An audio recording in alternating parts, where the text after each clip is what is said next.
It's Wisconsin and Michigan in the Big Ten opener for each school. Sean McDonough along with Chris Spielman will be joined in a moment by Rob Stone. Michigan coming in off its rout at Notre Dame last week, trying to avoid a letdown, and Coach Lloyd Carr has been telling his team since the first day of fall training camp, this is the most dangerous turnaround game they will face all year. Yeah, and I don't think there's going to be a letdown for this reason. One, they look back at 7-5. They're motivated by that. Two, it's the start of the Big Ten season. This is a veteran football team that takes care of business on the practice field, motivates their teammates, and they're ready to get this Big Ten season off to a strong start against a pretty talented foe in Wisconsin. Wisconsin won the toss and deferred, so Michigan will receive, and Steve Breaston a chance to make history. Taylor Melhoff kicks off. The left-footed place taker drives it deep into the end zone, and Breaston took a knee. So Michigan will begin at the 20-yard line, led by Chad Henne. He's a junior from Wyomissing, Pennsylvania, leading 54% for the season. And a new partner there, Arsenal last week in the win at Notre Dame, was the deep ball. They saw a lot of blitzes from the Irish, and they made Notre Dame pay.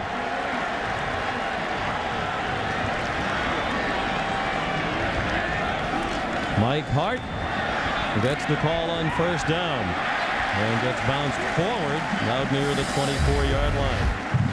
The Michigan offense brought to you by Nivea for Men. Offensive coordinator Mike DeBoard wanted to establish the running game in the early season. They did that.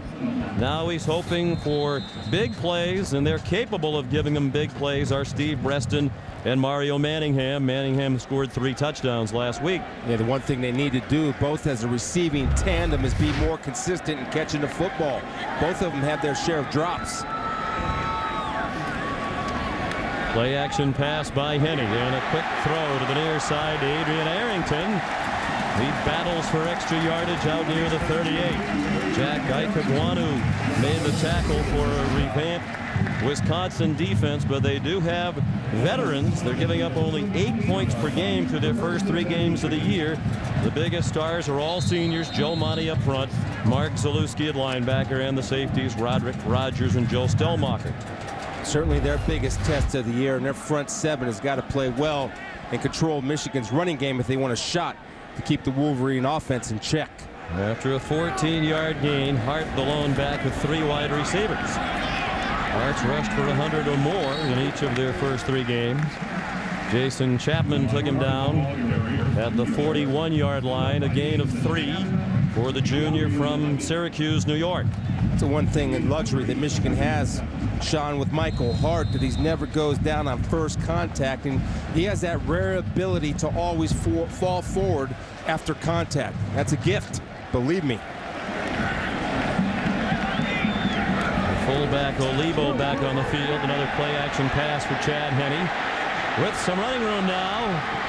And he gets popped out of bounds near a first down at the 48-yard line. Banged out by Roderick Rogers, a gain of 6. And a little miscommunication right there. Chad Henne's waiting for Mario Manningham to turn around. Mario Manningham didn't get the job done because he's down there throwing blocks downfield. You had Breaston on the post. You had Ecker in the slot. And see, look, Chad's looking, turn around, Mario, turn around. But he does have the awareness to tuck it and run and get positive yards. And he just did get the first down for Michigan.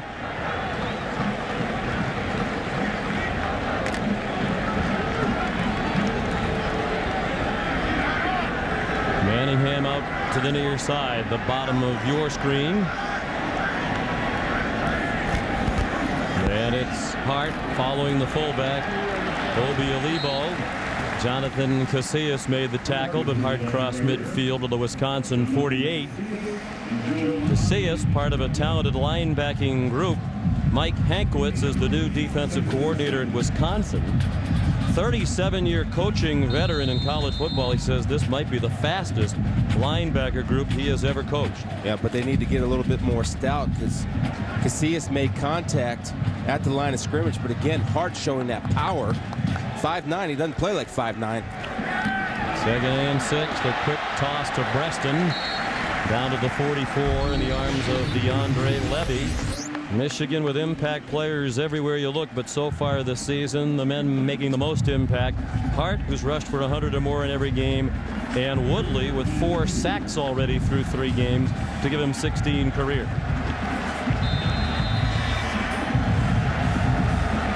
Big 3rd down and 2 from just inside the Wisconsin 44.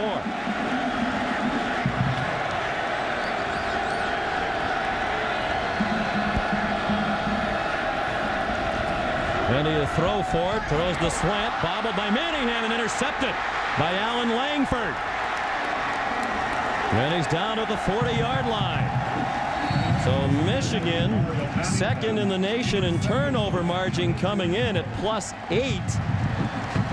Turns it over on their first possession into the arms of Brett Bielema's defense. Well, Chad has what he wants. He has man-to-man coverage, and we talked about in the open when we highlighted the Michigan wide receivers. Sure, they're dangerous, but the one thing that they have problems with is being consistent and catching the ball. That's a catchable football. But right there, you see Langford, Johnny on the spot, tip drill, executes. Big play for Wisconsin's defense to get off to a fast start, put their offense in good field position. At the 40, 2nd interception for Langford this season, 4th of his career, and he's a native Michigander from just up the street in Detroit. And a powerful run on 1st down for P.J. Hill, the redshirt freshman. You'll see the bulk of the handoffs from John Stocco. Stocco having his typical solid year, the senior from Richfield, Minnesota, in his 3rd year as starting quarterback with a record of 22-6. Here's Langford out of Cass Tech in the Detroit area.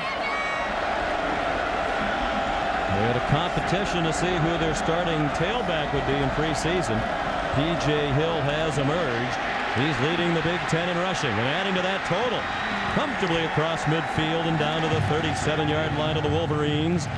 Brian Mundy, the safety, made the tackle, but it's a gain of 17 for Hill, averaging 138 yards rushing through the first 3. Yeah, watch Craig Herbeck right here, big tight end, getting outside, getting a block on David Harris, and you see P.J. Hill not only built for power inside, Sean, but able to get that corner.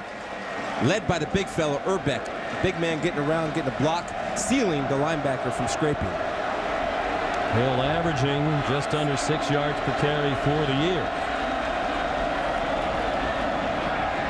Stocco with a deep drop. We're running out of time. There's a flag down at the line of scrimmage. The pass incomplete. Alan Branch was putting heat on Stocco. John O'Neill is the referee leading our Big Ten crew. Michigan was offside. It looked like it was right over the center. Lloyd Carr agitated early. Take a look at the Wisconsin offensive starting lineup, brought to you by Nivea for Men. They lost 8 starters from their offensive a year ago, a team that set the school record for points. But they do have, as usual, the mammoth offensive line, anchored by the All-American Joe Thomas. Lloyd Carr says he can't remember a bigger offensive line of the Big Ten. That group averages 6'7", 319 pounds. If you're 6'7", 319, you're average on that line. Pay extra for clothes, too. 1st and 5 at the Michigan 32. Daiwan Rowan, the backup tailback, part of that preseason competition, couldn't get started. Morgan Trent, the corner up to force the play. Rondell Biggs also in on the stop. Michigan #1 in the nation against the run entering today's action, giving up just 21 yards per game on the ground. They have headliners all over, but a couple of unheralded players singled out by Lloyd Carr yesterday. Alan Branch and David Harris. Harris, their leading tackler. And Coach Carr says he has a chance to be regarded as one of the best linebackers they've ever had at Michigan when he leaves. Yeah, those are high words for David Harris. What a neat young man, Sean. We had a chance to spend some time with him yesterday. Great kid. Loss of 5 on the first carry by Rowan. Hill's back in the game. Middle screen with a tight end, Andy Crooks. There's a flag down, thrown by the line judge on the near side of the field. Crooks short of the first down at the 29. Shy by 2.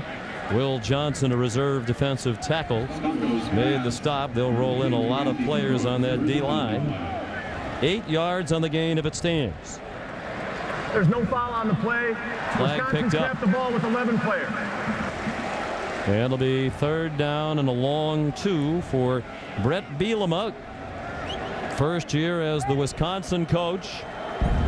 After 2 as defensive coordinator under the legendary Barry Alvarez. That looked like a face mask. They threw the flag and then picked it up. I think the call was whether they had 11 guys on the field or not. And miscounted. Got away. Michigan got away with one on the face mask. Would have been an automatic first down. Power formation, but they'll throw out of it with Stocco. Under duress. Dumps it off and has a man wide open. P.J. Hill out of the backfield. Down to the goal line and into the end zone. No signal yet. Touchdown, Wisconsin.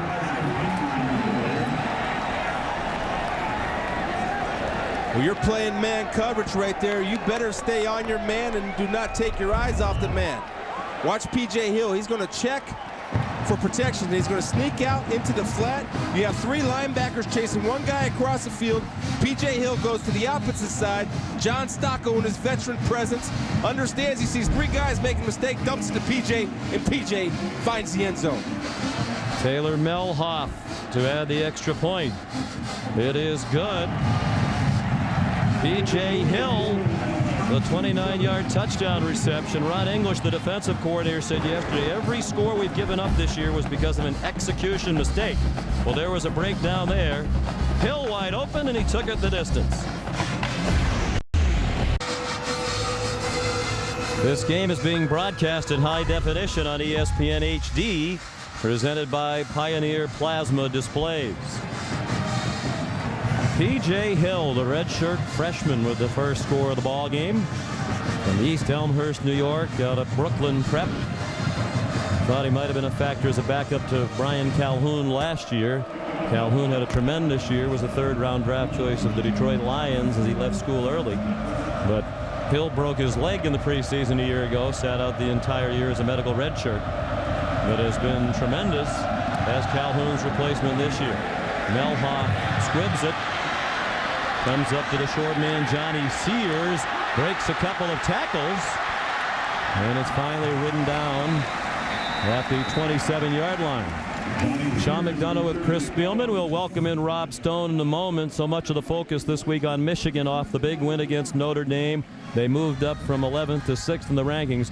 But a lot of people still trying to figure out Wisconsin, Chris. They're 3-0, but a pretty weak non-conference schedule they've played so far. Bowling Green, Western Illinois, San Diego State. Well, I believe that schedule helped them get ready for this opener in the Big Ten. And anytime you have a veteran quarterback like John Stocco, who hasn't played well, but today he's shown his composure, made a great decision, checked off to P.J., who P.J. took it for the TD. Mike Hart, the one back. Henny, the play-action pass, and the bullet. Kamario Manningham out to the 37, a little bit short of the first down. Jack Ikakwanu had the coverage. They have very young cornerbacks. They're talented but young, and that'll be a matchup of speed against speed. Manningham can fly, and Ikakwanu can hold his own in that department. Chad Henne talked to Mike DeBoard yesterday. We asked him what the one thing Chad's doing better this year than he did last year is accuracy. And I've seen it all. We did the Vanderbilt game. He was on target. His completion percentage is only 54%. But there's a lot of drops. And just the confidence that he has to throw the outcut like he just did, that's a confident quarterback that does throw the ball accurately. That was a big win for Henne last week. Veteran starter, 19-8 as a starter, but he hadn't beaten Notre Dame, he hadn't beaten Ohio State, and he hadn't won the bowl game. One of those off the list last week. With more on that, here's Rob Stone. Well, Sean, Coach Carr was all over this potential letdown game theory back in preseason. First team meeting, he went over the schedule with the team and the staff and circled this game and said, guys, this is going to be your toughest turnaround game. You're going to be coming off the emotion of the Notre Dame contest, followed by a team with a solid defense that beat them last year. The players took it to heart. Mike Hart told us yesterday our best practice last week would not be good enough for this week. After the 3-yard gain by Hart for the first down. On first down, he gets the carry again on second and runs into the arms of Mark Zalewski. Out at the 43-yard line, it'll be 3rd down and 4. Zalewski, senior from Wausau, Wisconsin. Outstanding in the middle of that speedy linebacker corps. A guy that's really upped his game, Sean, from his junior year. Came out and improved in the spring. and has really gotten off to a fast start for the Badger defense and has become the leader of that Badger defense. And his 29th career start. Two-time team captain. Another big third down. Third down and 4. And Henny slipped on the wet grass and is sacked by Jason Chapman. We had rain here yesterday. Some rain here this morning. It's DeAndre Levy, not Jason Chapman, who took Henny to the ground. A loss of 5. And there is the threat of some severe weather here this afternoon. Well, Levy is built for speed. They exploit the big, heavy offensive lineman by putting a 215-pound linebacker that understands how pad level works, beats the lineman around the corner with speed and leverage. Zoltan Mesko, the sophomore, to punt. Zach Hampton back for it. Hampton has a bit of room. He is fearless returning those punts. Flag down. Hampton down at the 35. 37-yard punt. Run back 10 by Hampton, the senior from Lancaster, Wisconsin. David Harris, starting linebacker, made the tackle on punt coverage for Michigan, adding to his team leading tackle total. And they'll back up the Badgers after the illegal block. During the return, illegal block in the back against the return team, number 42. 10 yards from the spot of the foul. First down. Jameel Walker called for the illegal block. Impressive opening drive engineered by Stocco. Can the Badgers do it again? To Ann Arbor, Michigan. Temperature in the mid-60s. High humidity at 90%. And the crowd engaged early. A surprising start here is undefeated Wisconsin. A considerable underdog today has the first score. Moving along the line. Alan Branch came across, but was he drawn? The crowd thinks it was Andy Kemp who moved. 5-yard penalty. Repeat first down. Yeah, you need to throw the assist to the Wolverine crowd right there. Responding well. They're responding well to adversity. Look at your left guard right here. He's going to jump a little bit. Look, he's got the twitchy hands. When you got the twitchy hands, that means you're ready. You got to hold the water. Hold the water. Don't burst. Andy Kemp, the sophomore, jumped. He's a first-year starter and still getting acclimated to environs such as these. P.J. Hill, the lone back. He had 52 of their 55 yards of offense on the opening drive and has plenty more. A nice cutback. And he's ridden down by Ryan Mundy. Here's Reese Davis. Sean, Louisville on the road at Kansas State. Hunter Cantwell starting in place of the injured Brian Brom. And Harry Douglas has a brain cramp on the opening kickoff. And he gets tackled at his own 3. That's not the situation you want to put a quarterback in. Unless he's Hunter Cantwell, who promptly went 4 for 4. Found the aforementioned Mr. Douglas for the touchdown. 12 play, 97 yards. And Louisville's up just like that, 7-0. Kansas State, another of those 3-0 teams like Wisconsin that'll face its biggest test by far today. Hill, after the 10-yard gain, bottled up that time, did turn it into a gain to the 25. They'll need 3 more on third down. Coming off an impressive win last Saturday at Tennessee, Chris Leak in 5th-ranked Florida welcomed the Kentucky Wildcats to Gainesville tonight. That's college football primetime at ESPN, 7:45 Eastern time. All college football games on ESPN and ESPN2 are available in high definition. College football lives here. Florida's won the last 19 head-to-head with Kentucky. Hill came off, so it's Daiwan Rowan with a single back. They bunch the formation to the right on third down and 3. Stocco to throw. Running out of time, has a man, has a first down. Paul Hubbard, their leading receiver on the year with 8 catches through the first 3 ball games. Leon Hall ran him out, but Hubbard made it to the 31 and a gain of 6, first down. One of the things about handling a pressure defense like Michigan, you have to have good blitz pickup. Watch Daiwan Rowan right there, knocking down David Harris to allow Stocco and the receiver Hubbard to clear, get to the open. Stocco makes a little adjustment with his feet, delivers a first down. Good job by Rowan coming in. Blitz pickup. Nice.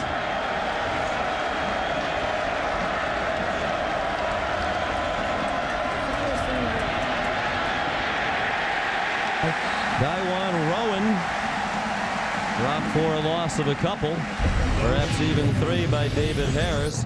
We look at the impact players. Stocco, the veteran quarterback. Joe Thomas, the veteran offensive tackle and All-American. Other than that, a lot of new faces, including P.J. Hill. And we saw Joe Thomas on film yesterday, Sean, where he seems to be back to his All-American type form. He took 2 guys and threw the knockout shot on both of them on the same play. Big fella that can move. Stocco with 3 completions today, now second all-time in Wisconsin on the career completions list. Has 415. He moved ahead of Brooks Bollinger, behind only Darrell Bevell. Bevell at 646, so Stocco won't catch him today, but he might catch him before the year is over. It would take a Herculean effort, obviously. Unlikely to happen. Luke Swan tackled by Sean Crable at the 38. Another key 3rd down and 3.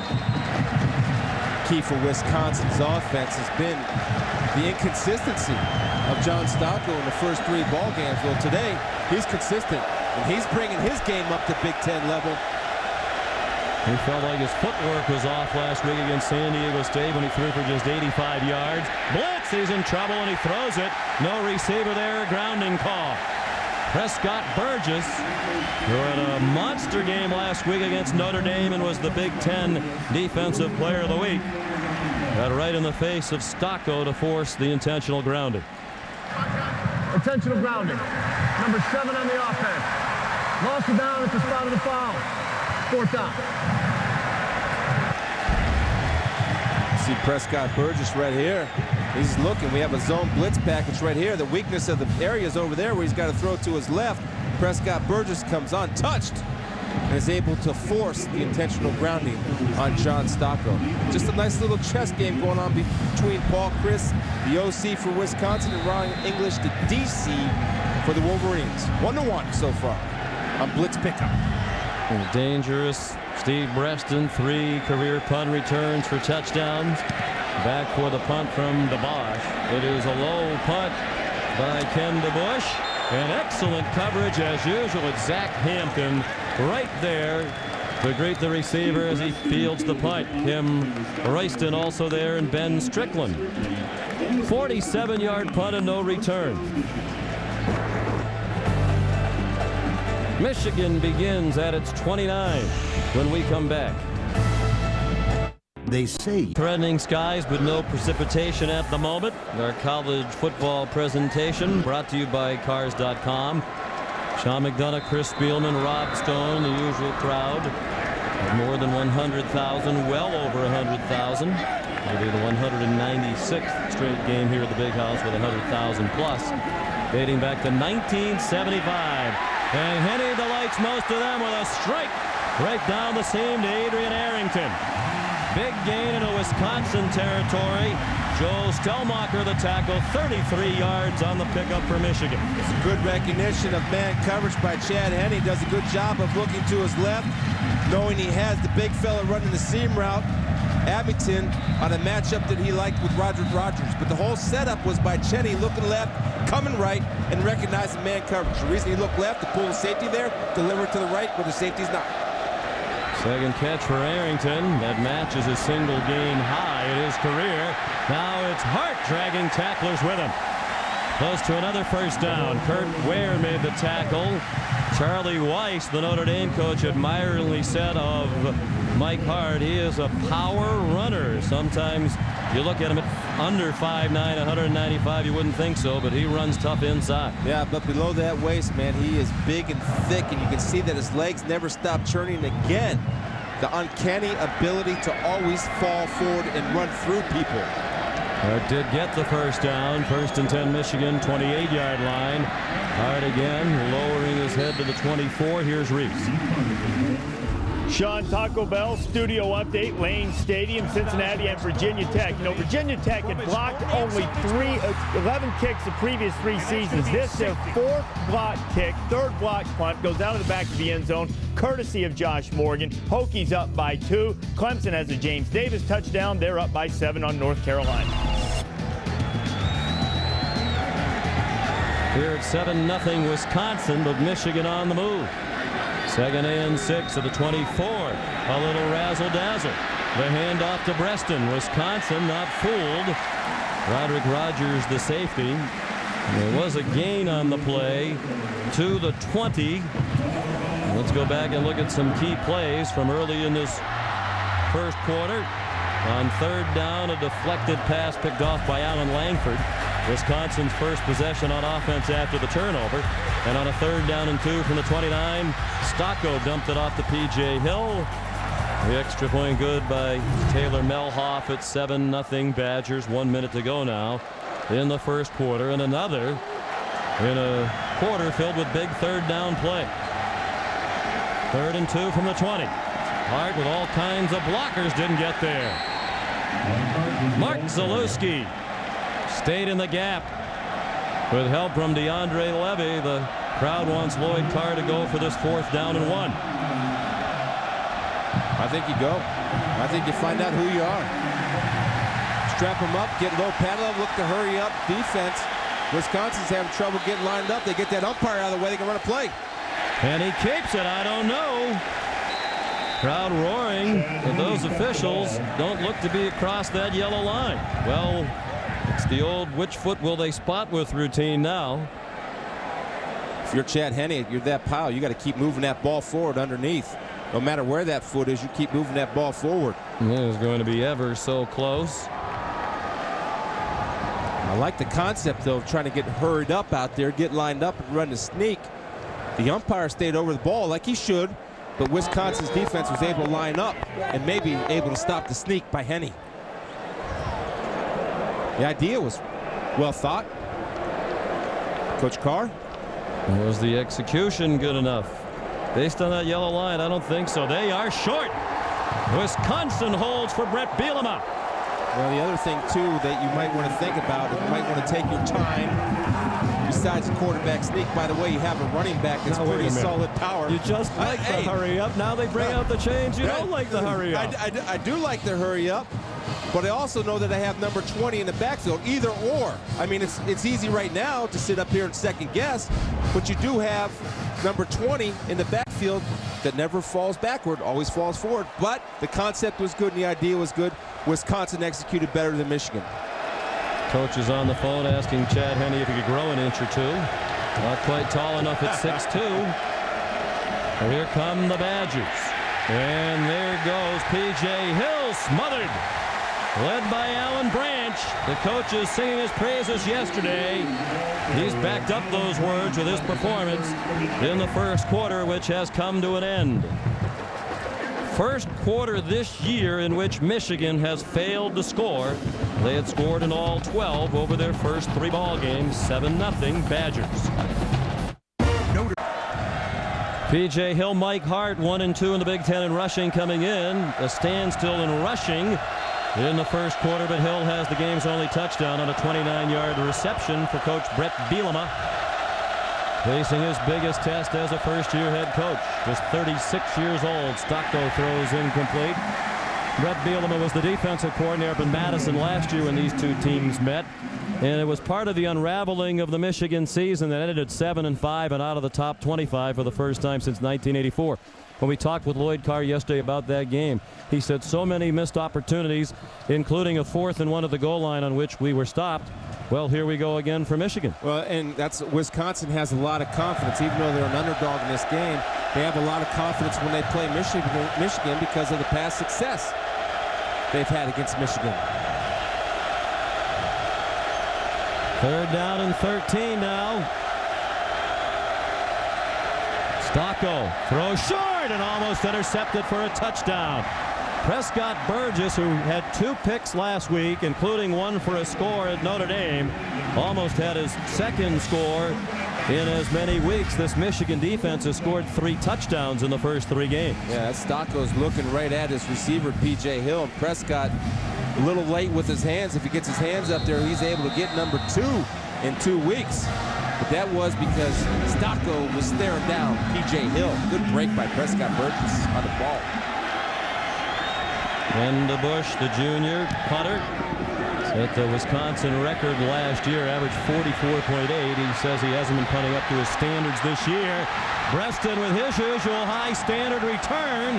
Ran it back all the way to the 35-yard line. There's a flag down near where Breston fielded the punt. The snapper, Steve Johnson, made the tackle. 49-yard punt, 29 on the return. There is a flag. Well, this is where, as a punt return team, and you're a player on the punt return, you must maintain your discipline. If you think it's close to blocking the guy in the back, you pull off. In other words, do not use your hands, but go ahead and throw your hands up in the air. Whoa, and belly bump him. But never mind. That's for a later time. And that's the second time today. Either you saw something or you didn't. Well, that's what they saw.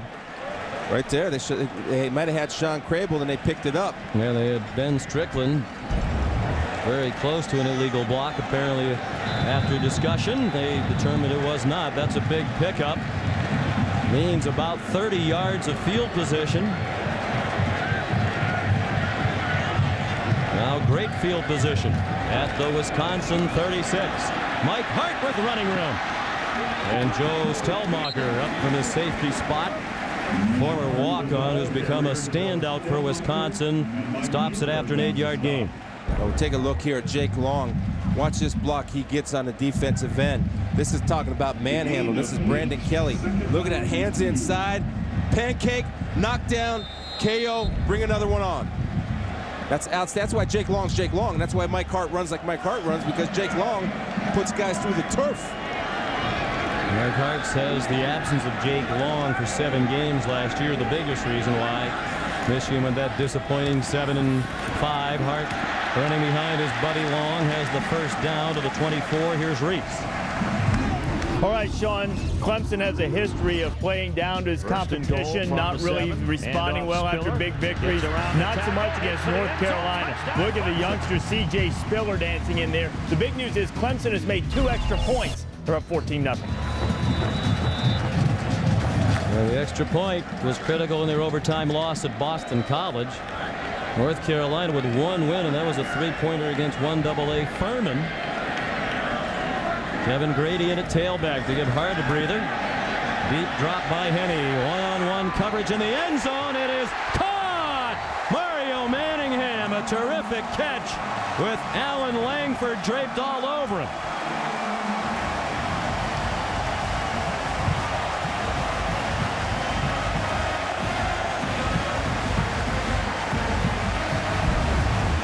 Confidence, Sean. A little stutter and go. Henne's thrown it to the back pylon, knowing that Mario could win the battle on the jump ball between Alan Langford. Mario didn't let him down this time. He had stick-em hands as opposed to slippery hands. He makes the big play for the Wolverines. But a confident throw, right? Coverage. Touchdowns last week for Manningham on those confident throws from Henne. And a touchdown today. 24 yards. The extra point good by Garrett Rivas. We're tied at 7. 6th touchdown throw of the year for Chad Henne.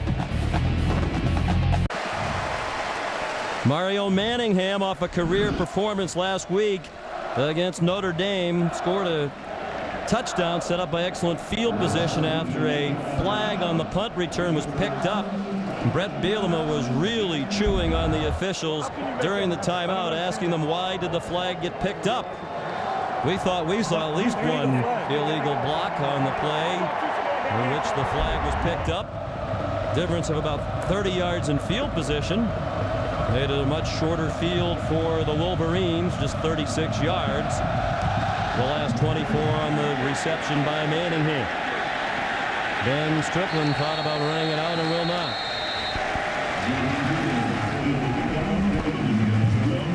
It's Josh Nettles who took a knee in the end zone. So now Wisconsin in a tie game, 7-7 early in the second quarter. Brett, when he was in the exchange with the official, Sean, asked for an explanation. Why'd he pick it up? He never got one. Never got an explanation. Do it on the field. 1st and 10, the I formation. P.J. Hill trying to follow the block of the fullback Renmeister.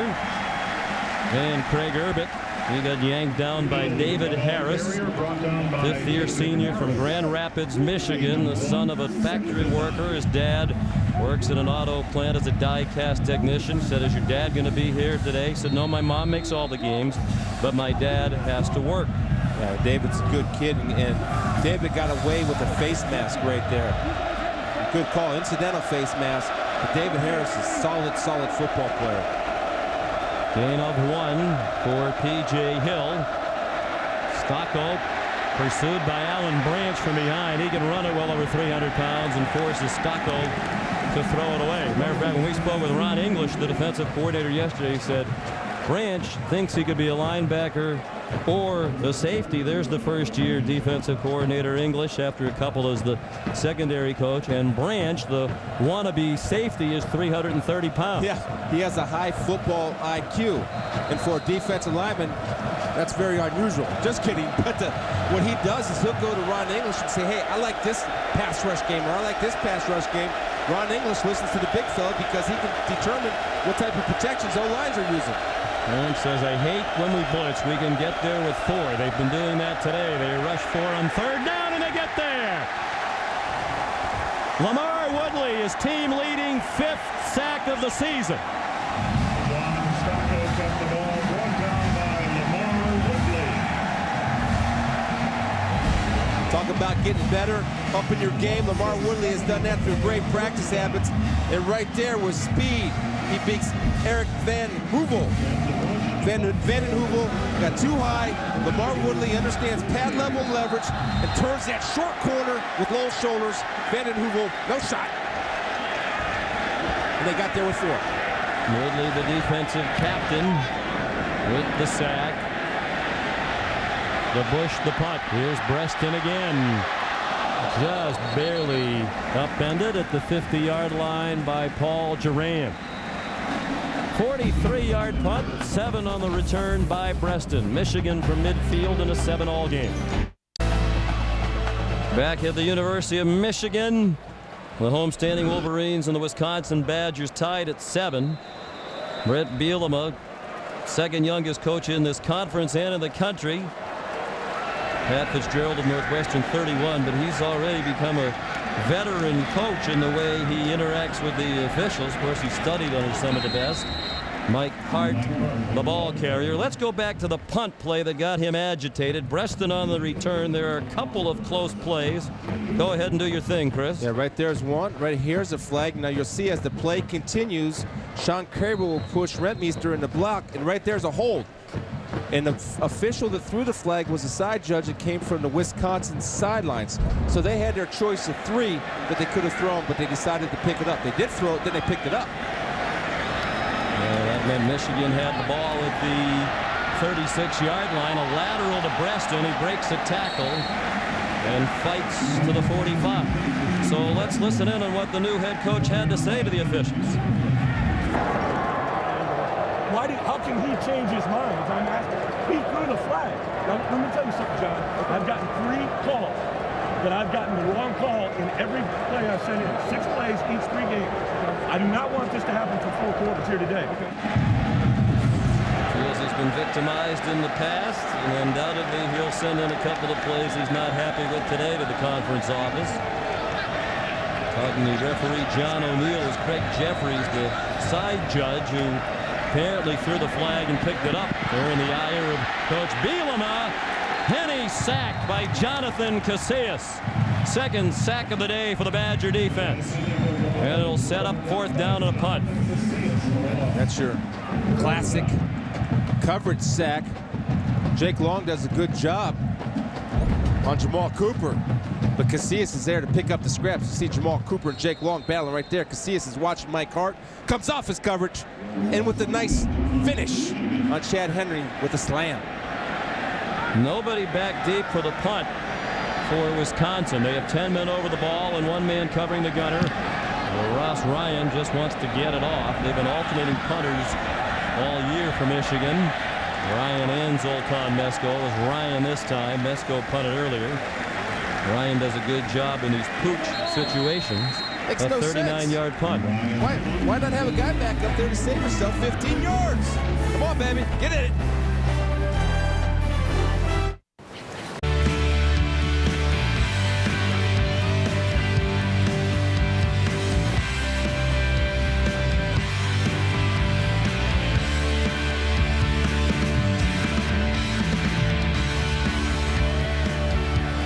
Each team with a touchdown. 9.5 to go till halftime.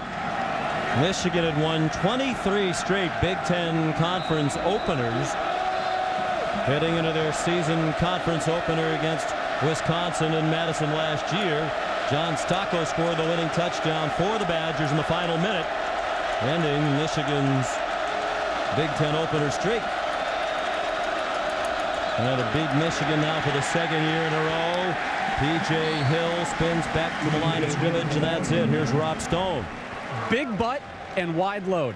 I'm not talking about my prom dates. Rather, the initial reaction from Wisconsin staff upon seeing P.J. Hill. Look, that's far from flattering here, but nor is his body. It's kind of pudgy and really kind of unappealing to the eyes, if you will. But that body, guys, runs with body lean, always going forward, physical style between the tackles, and he loves punishing tacklers. Guys, he may not be chiseled, but he is already the first concern of opposing defensive coordinators. I think that described P.J. Hill and your prom dates. 5'11", 240. Stocco looking to set up a screen. Hill breaks a tackle, now has running room. And goes to the 27-yard line. Willis Behringer made the tackle. They should have had him near the line of scrimmage. 16 yards and a first down for the Badgers. Anytime you want to slow down a rush, you do put the screen game in, and P.J. Hill's effective running the screen. And right there, you had Sean Crable a chance to get the mitts on with coming over the top with the tackle. Prescott Burgess missed the tackle. Stocco taking some punishment, but he's a tough guy. He's been around. He'll get back up. Terrence Taylor gave Stocco the shove. But Bielema said he was very impressed with Taylor watching the film. He's a first-year starter. The ball dropped by Paul Hubbard. It's an all-new wide receiver core for Wisconsin. Of the 200 receptions they had as a team last year, they lost players who combined for 196 of those 200 receptions. Hubbard's a junior, but really seeing playing time substantially for the first time in his career. That is a big question mark on this team, wide receiver. Well, it certainly is, and right there you saw Hubbard a chance to make a play. The ball was behind him a little bit. Actually, they're fortunate that Leon didn't pick it and go 6, the way he juggled that ball. On 2nd and 10, this ball caught by Luke Swan, the other new first-time starter. Here's Reese Davis. All right, Sean, Iowa trying to avoid a little peek ahead against Illinois, and right now the Hawkeyes are struggling with the Illini. Drew Tate just threw an interception near the goal line, so that game is scoreless. Illinois lost 23 of their last 24 Big Ten games. Clemson is rolling over North Carolina. James Davis, couple of touchdowns, 21-0 early second quarter. 15 yards from the end of the run. First down. Third, Reese, and here, well, you were updating us on scores. There was a personal foul against Michigan's Tim Jamison at the end of the play. For that, club to the head of Paul Hubbard. Jamison's brother Terrence is a Wisconsin Badger. Ticky-tack, ticky-tack, ticky-tack. Just a little love tap, let you know I'm here. It wasn't a club or a right hook. Hit the guy in the head. Touched him. Tapped him on the head. Good job. Let's give him a nightstick and let him whack him with that while he's at it. P.J. Hill ducks down to the Michigan 44. Tackled by Behringer. Let's check in again with Rob Stone. Guys are right on this one. I've been tagging around Coach Bielema since he's been bugging the officials nonstop. After that little, what'd you call it, Chris? A ticky-tack? Ticky-tack, Ticky-tack. He turned around with a little sly grin to no one in particular. He goes, there's my makeup call. There it is. It's working. There it is. That's how us defensive guys see it. Yeah. All you raging tough guys. And darts commentators on the sideline. Stocco, what a throw into traffic, and Hubbard held on to that one at the 28. He got his cage rattled by Brandon Engelman and Jamar Adams, but it's 17 yards on the completion, and a very nice drive for Wisconsin to the Michigan 28. Talking about Paul Christensen with John Stocco to his own admittance had poor footwork. When you have poor footwork, it leads to inaccurate. But right there, John gets great protection, steps up in the hole, steps to his target, and is able to follow through, which affects the accuracy, which was good on that particular play because of the good footwork. The Wisconsin rush yard's deceptive. The sack yardage comes off the rush. There's Hill on the run. As a matter of fact, when we spoke with Ron English yesterday about their great mark against the run, giving up only 21 yards per game, he said, yes, we've done a great job, but it's a little deceptive because the sack yardage goes against the opponent's rushing total. Well, that they haven't actually played dominant rushing teams. I don't even know if Notre Dame was so far behind that they had to abandon the run, but they're getting tested today with the likes of P.J. Hill and the big trees on the front seven for the Wisconsin O-line. Michigan's been ahead in every game against Vanderbilt, Central Michigan, and Notre Dame, so the opponents have had to lean more heavily on the throw. 2nd and 5, the delay to Hill, and he got met and driven back at the 22-yard line by David Harris. Saturday Night Football on ABC features 2 fantastic regional matchups tonight. Most of you will see the Fighting Irish trying to bounce back at Michigan State. Others will see number 3 USC in Arizona to take on the Wildcats. Those of you on the West Coast can watch Notre Dame Michigan State on ESPN2. After that big loss last week to Michigan, it does invite the comparison. Charlie Weiss to Tyrone Willingham. The record's identical through the first 14 games. Willingham lost after the big loss to Michigan. Will Weiss. Of course, the difference, Willingham didn't last very long. Weiss has a huge contract extension. Timeout, Badgers. Sea of Maize here at the Big House. This is one of the games designated as a maize out. They encourage the fans to wear maize, and they have obliged, with the exception of the red-clad Badger fans who've made the trip over from Wisconsin. Big play here, 3rd down and 4 Badgers from the Michigan 22. 7 all, under 6 minutes to go till halftime. Hill the lone back. Stocco swings it out for Hill, too high. Forced to be a high throw by Rondell Biggs. I like the call because you're not in threat on that particular play to have your quarterback sacked. So when you have a 4th down in a possible field goal situation, you don't leave points on the field. When you're in a red zone against a great defense like Michigan, you have to take advantage of those opportunities when you have the field position to get points. So here's Mel Hoff, 2 for 3 on the year in field goals. His first attempt today. It'll be a 39-yard try out of the hold of the punter, Ken DeBush, from the left hash mark. And it is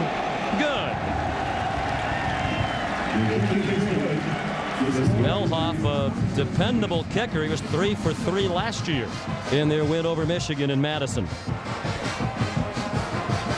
Led by Warwick Dunn and Michael Vick, the Falcons are off to a great running start. But they will take a back seat, not to 2-0 Reggie Bush, Drew Brees, and the Saints, but to New Orleans. 13 months after Katrina, the Superdome reopens at 8:30 Eastern on ESPN's Monday Night Football. Well, Monday Night Football is always special for most of us, but wow, what an historic and emotional Monday Night Football game that will be. The game compelling given the start of those 2 teams, but really taking a back seat to what will be tremendous emotion for that ball game in New Orleans. Yeah, well, football is a great uniter, and it's going to be awesome to see the Superdome being used when it's supposed to be used for a sporting event, as opposed to an emergency shelter. The season tickets have sold out for the Saints. What a statement it says about the people of New Orleans, Sean, and their love of football, and their love of the Saints, and trying to get things back to normal. I can't wait to watch it. I can't wait. Elijah Bradley back deep for the kickoff along with Breston. Good boot by Mel Hoff. And Breston downs it in the end zone. Here's Reese. Sean, New Hampshire taking on Dartmouth in 1AA action. The significance here, David Ball is closing in on Jerry Rice's career touchdown reception record in 1AA. He's got 2 touchdown catches in this game, 49 for his career. That is 1 behind the great Jerry Rice of Mississippi Valley State.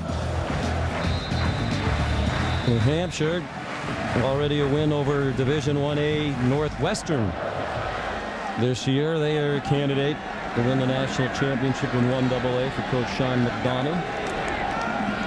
On 1st and 10, Henny's pass appeared to be deflected. It was still caught by Mario Manningham. And he's driven back immediately by Jack Ikuguano.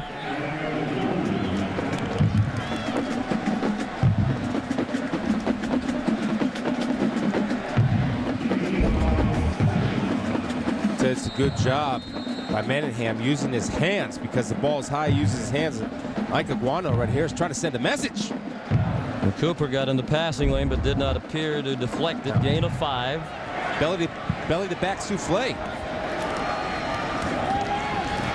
Can I ask you what that means? That's some wrestling term. I don't know. Souffle, whatever it is. Hart goes to the 28. It'll be 3rd down and 2. We asked Mike Hart yesterday, does that win against Notre Dame last week expunge the memory of the 7-5 season of last year? Mike Hart's been one of those guys who's written 7-5 on his notebooks for motivation. Every time he's had trouble finishing a weight lift, he's repeated 7-5. He said, hey, we could still go 7-5 this year. We really haven't accomplished anything in terms of our goals as of yet. 3rd down and 2. 4 minutes to go till halftime.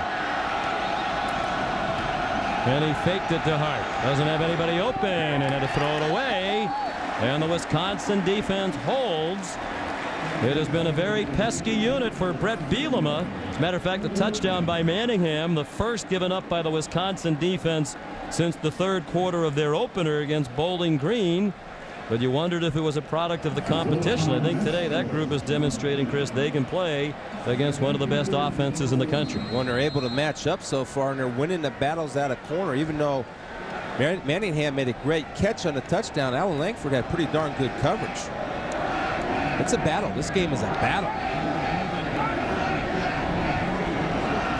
Zoltan Mesko to punt. Zach Hampton back for it. A boomer. He has a great leg. It drives Hampton back to the 16. He muffed it! And Michigan recovers at the 15-yard line.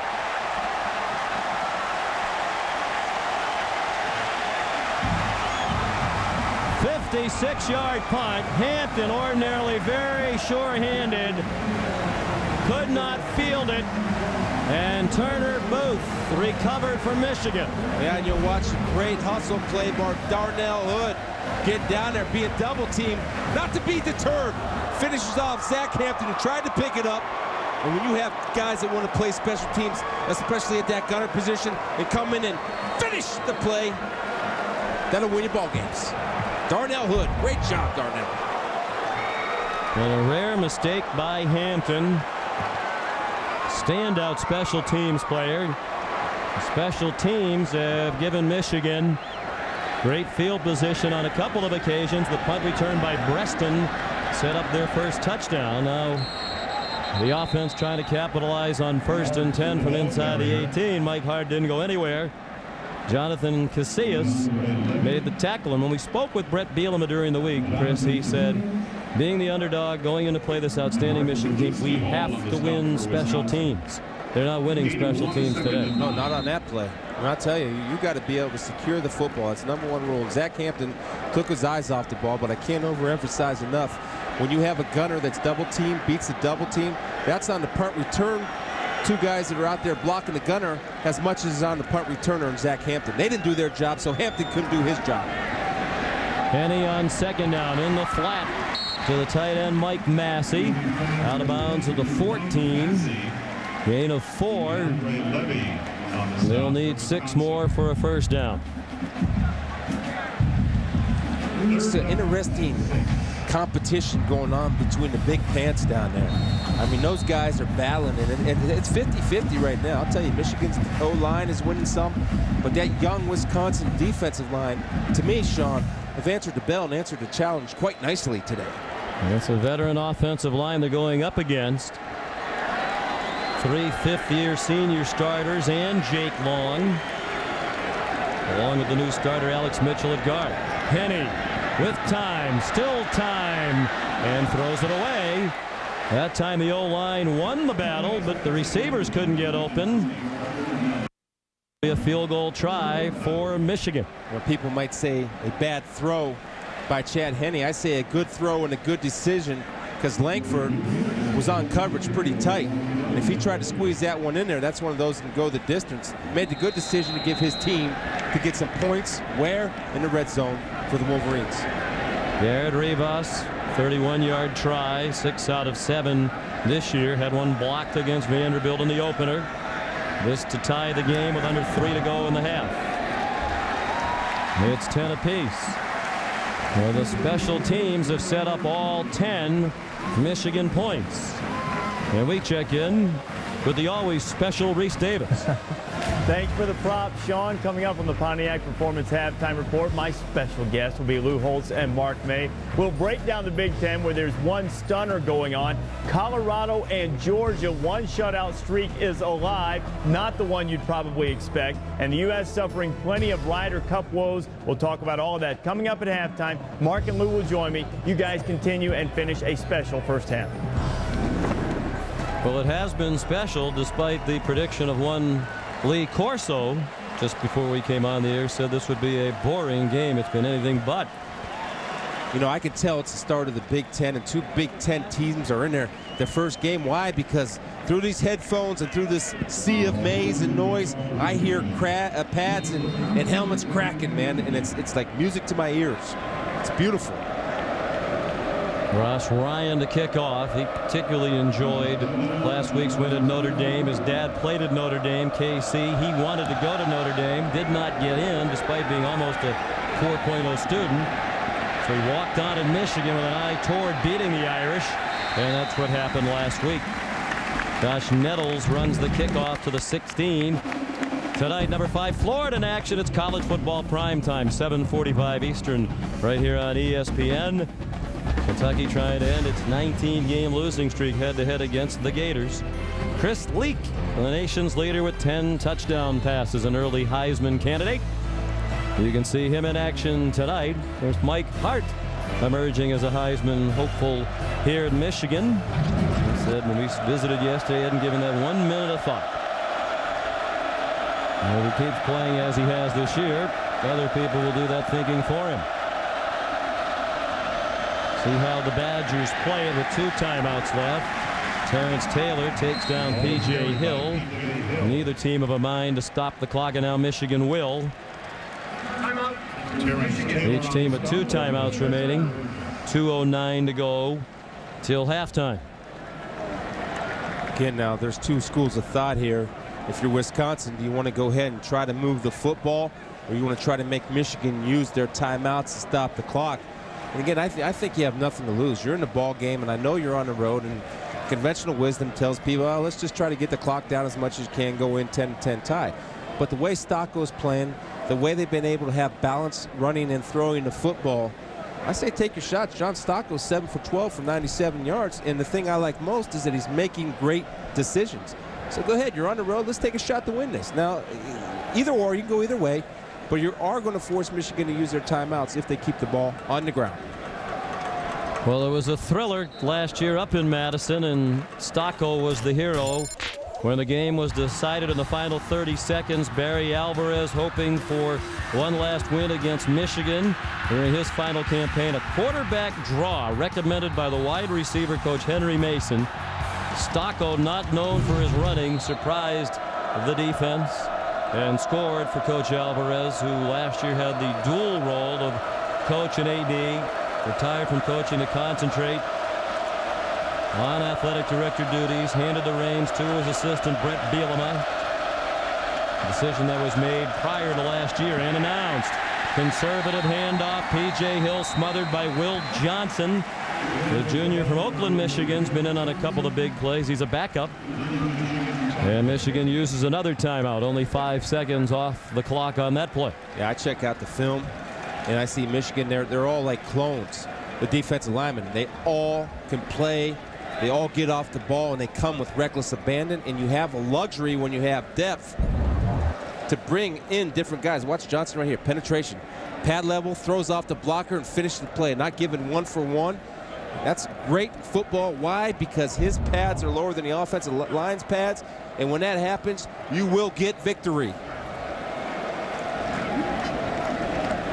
Each side discussing strategy. This is potentially, Chris, another situation where the clock restarting after a change of possession could be a factor. Should Michigan stop on this play and use its last timeout, as soon as the punt returner is down, the ball's reset, they'll wind the clock, so that offense may want to be ready to go and run quickly up to the ball. Excellent point. And Coach Carr has worked on that in practice. I remember sitting in the meetings with him. He said, Chris and Sean, I've went through every possible scenario on the best way to handle these new clock rules, and one would certainly have that offense huddle up, play called, run on the field, run play. The coach is critical of the timing changes. Lloyd Carr says, I like it. I just think at the end of the ball game, they should go back to the old way, the last 4 minutes or so. I concur. And I do too. P.J. Hill, the lone back. 3rd and 13, they'll throw. Stocco got stuck, got the throw off. Caught by Travis Beckham, a tight end. Brandon Engelman made the tackle, but that was a big catch because it does force Michigan to use its last timeout. After a gain of 7, the ever dangerous Breston lingering on the horizon.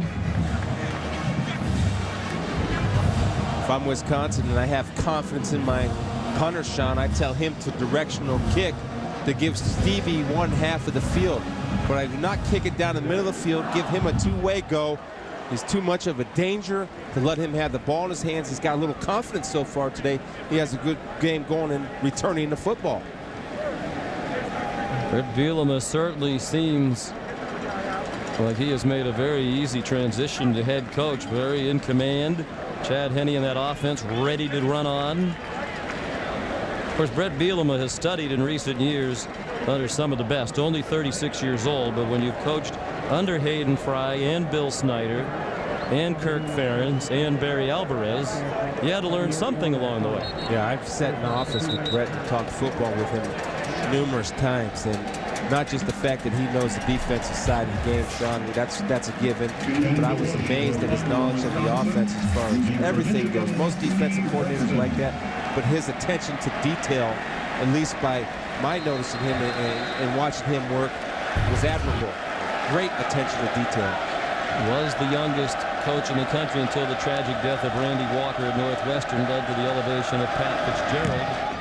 DeBush does send it in the direction of Breston. A booming punt back to the 29. The Badgers are there, and they get him down. James Kamoku, the first man down. 52-yard punt, -1 on the return. Elijah Hodge finished off Breston. Hodge was not expected to play. He was suspended earlier in the week for a disciplinary violation, then was reinstated pending further investigation into exactly what it was that Hodge did. Good job of coaching on both units. Yep, offense ready to go. Clock runs, but it only ran for about 3 or 4 seconds before Henne got the snap. His pass batted down. It is caught by Reuben Riley. Actually, that's a great decision by Reuben Riley to go down, because the big fellas aren't used to carrying the ball, and anytime you see a big offensive lineman, you don't go to tackle him, you go to strip the ball. I say great decision, Reuben. Rick Hayden got his hand on the pass. The big junior from Heartland, Wisconsin. And he has a man open. It's Adrian Arrington. His 3rd catch, the new single game career best for the junior from Cedar Rapids, Iowa. 3rd down at the 31-yard line. 3rd and 7. Now you wonder if Wisconsin stops Michigan here. Will the Badgers use a timeout? One of the 2 they have left. I think absolutely you got to use a timeout again. You don't want to play things too close to the vest. Let her hang, man. Let her hang. Let's roll. 3 wide receivers. Steve Breston, the motion man. Mike Hart, the lone back. And he just got the throw off. They don't need to use the timeout. The play goes out of bounds. See, they're not threatening Wisconsin down the field at all. And so the DBs are just sitting there, and ready to jump routes because there's no threat down the field. Well, they charged Wisconsin with a timeout. Apparently, they called for the timeout, not realizing the runner had gone out of bounds. Well, we talked about his youth and studying under some good coaches, but that might have been a youthful mistake, unless they did not give Wisconsin the push out of bounds. They said his forward progress was stopped inbounds, but I don't think that's the way it was. See, Breston's in there. He's out of bounds. Okay, stop the clock. Oh, see, I think somebody got in his ear. Timeout, timeout. No, you can And see, him the say, other assistant's telling him no. Yep, that is a mistake. Yeah, and he knows it. Yep. And he'll learn from it. The thing about him, he doesn't have an ego, Sean. I mean, a lot of guys in his position, 36 years old, coaching a Big Ten football team, recognized around the country as a brilliant guy. He makes mistakes, and he can laugh at himself. I think he gave himself a little chuckle there. Ross Ryan will punt this time. Well, it's easy to be humble. He grew up on a hog farm in a small town, Prophetstown, Illinois, out in northwest Illinois. Learned the lessons of hard work on the farm, tending to about 2,500 hogs. Walked on at Iowa, earned a scholarship, earned a starting role, earned a captaincy by the time his career was over for the Hawkeyes. Hampton, a fair catch, fielded cleanly at the 33. That timeout could be a big difference. They would have had 2. Instead, they have 1. 54 seconds to go till halftime after a 35-yard boot by Ryan. It's easier to make a decision. You're 30 yards away from possible field goal. You get on, try to take your shots. Take a couple shots and see what you have. Michigan doesn't have any timeouts, so if you decide to run it, then run it. But see what you have the first couple plays. Hill alone back. Michigan showing blitz. They do blitz.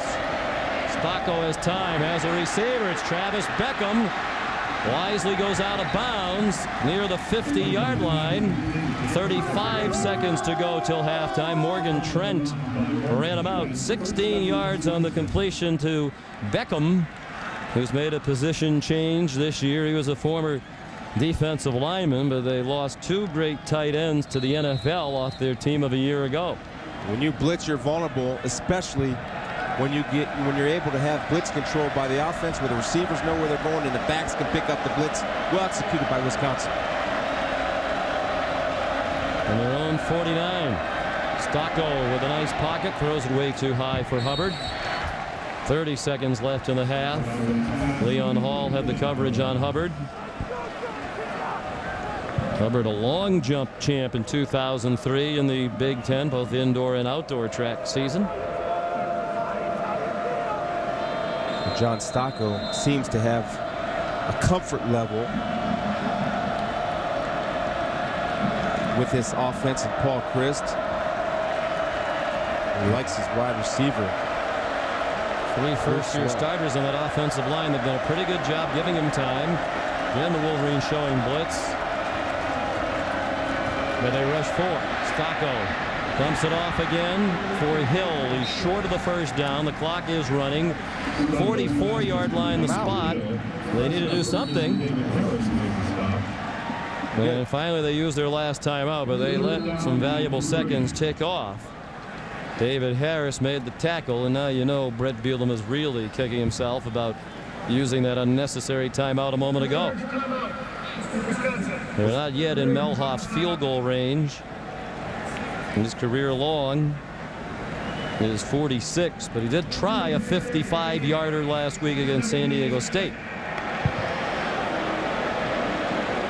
Saturday Night Football on ABC. A couple of fantastic regional matchups tonight. Most of you will see Michigan State hosting Notre Dame. The Irish looking to rebound. Others get number 3 USC at Arizona. Those of you on the West Coast will watch Notre Dame, Michigan State on ESPN2. Saturday Night Football is presented by Southwest Airlines. 8 Eastern time on ABC. College football lives here. According to Scouts Inc. on ESPN, you look at that game tonight, the top 2 rated senior quarterbacks coming out eligible for next year's draft, and Brady Quinn and Drew Stanton. Interesting enough for me to watch. Drew Stanton's a double threat, man. He can run the ball, and he's improved so much as a passer. We'll see if Brady can bounce back from the beat down that the Wolverine defense gave him last week. 3rd down and 3 for John Stocko from the Michigan 44-yard line.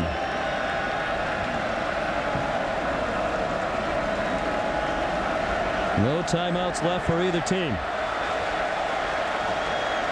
It's Luke Swan. That's the comfort level with John Stocko.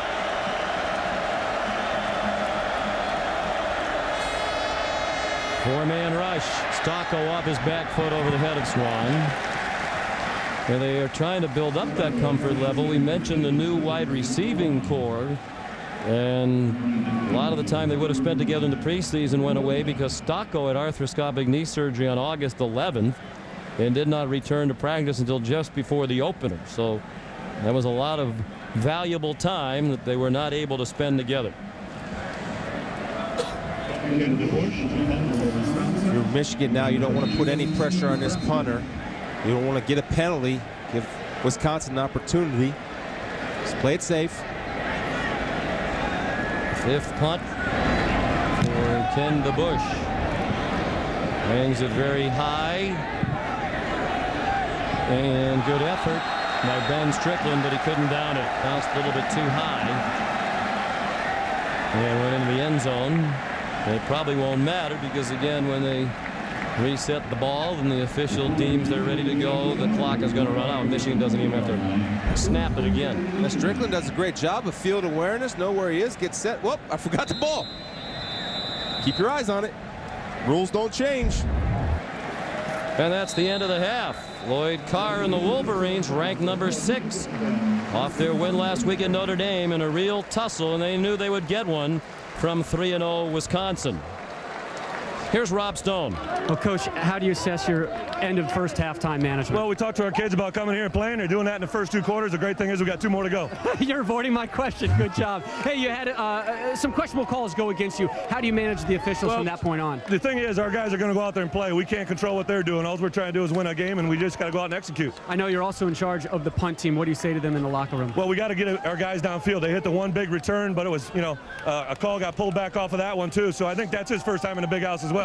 Coach, appreciate your time. We love you, man. Trying to be just the second Wisconsin coach since 1919 to start out 4-0. 10-10 at the half. Reese, Mark, and Lou with the Pontiac Performance. Michigan tied at 10. Sean McDonough with Chris Spielman. Each team is 3-0. We know Michigan beat Notre Dame. We didn't know what to make of Wisconsin, and they're 3-0. What do you think now? Well, I'm not surprised because it's the Big Ten, and anytime you have the opener in the Big Ten and you have a team that's had success like Wisconsin against Michigan, you expected a brawl, and that's exactly what we have is a barroom brawl right here. They're slugging it out. It's been a great first half so far. Ross Ryan will kick off for Michigan. Wisconsin will get the ball first to begin the second half.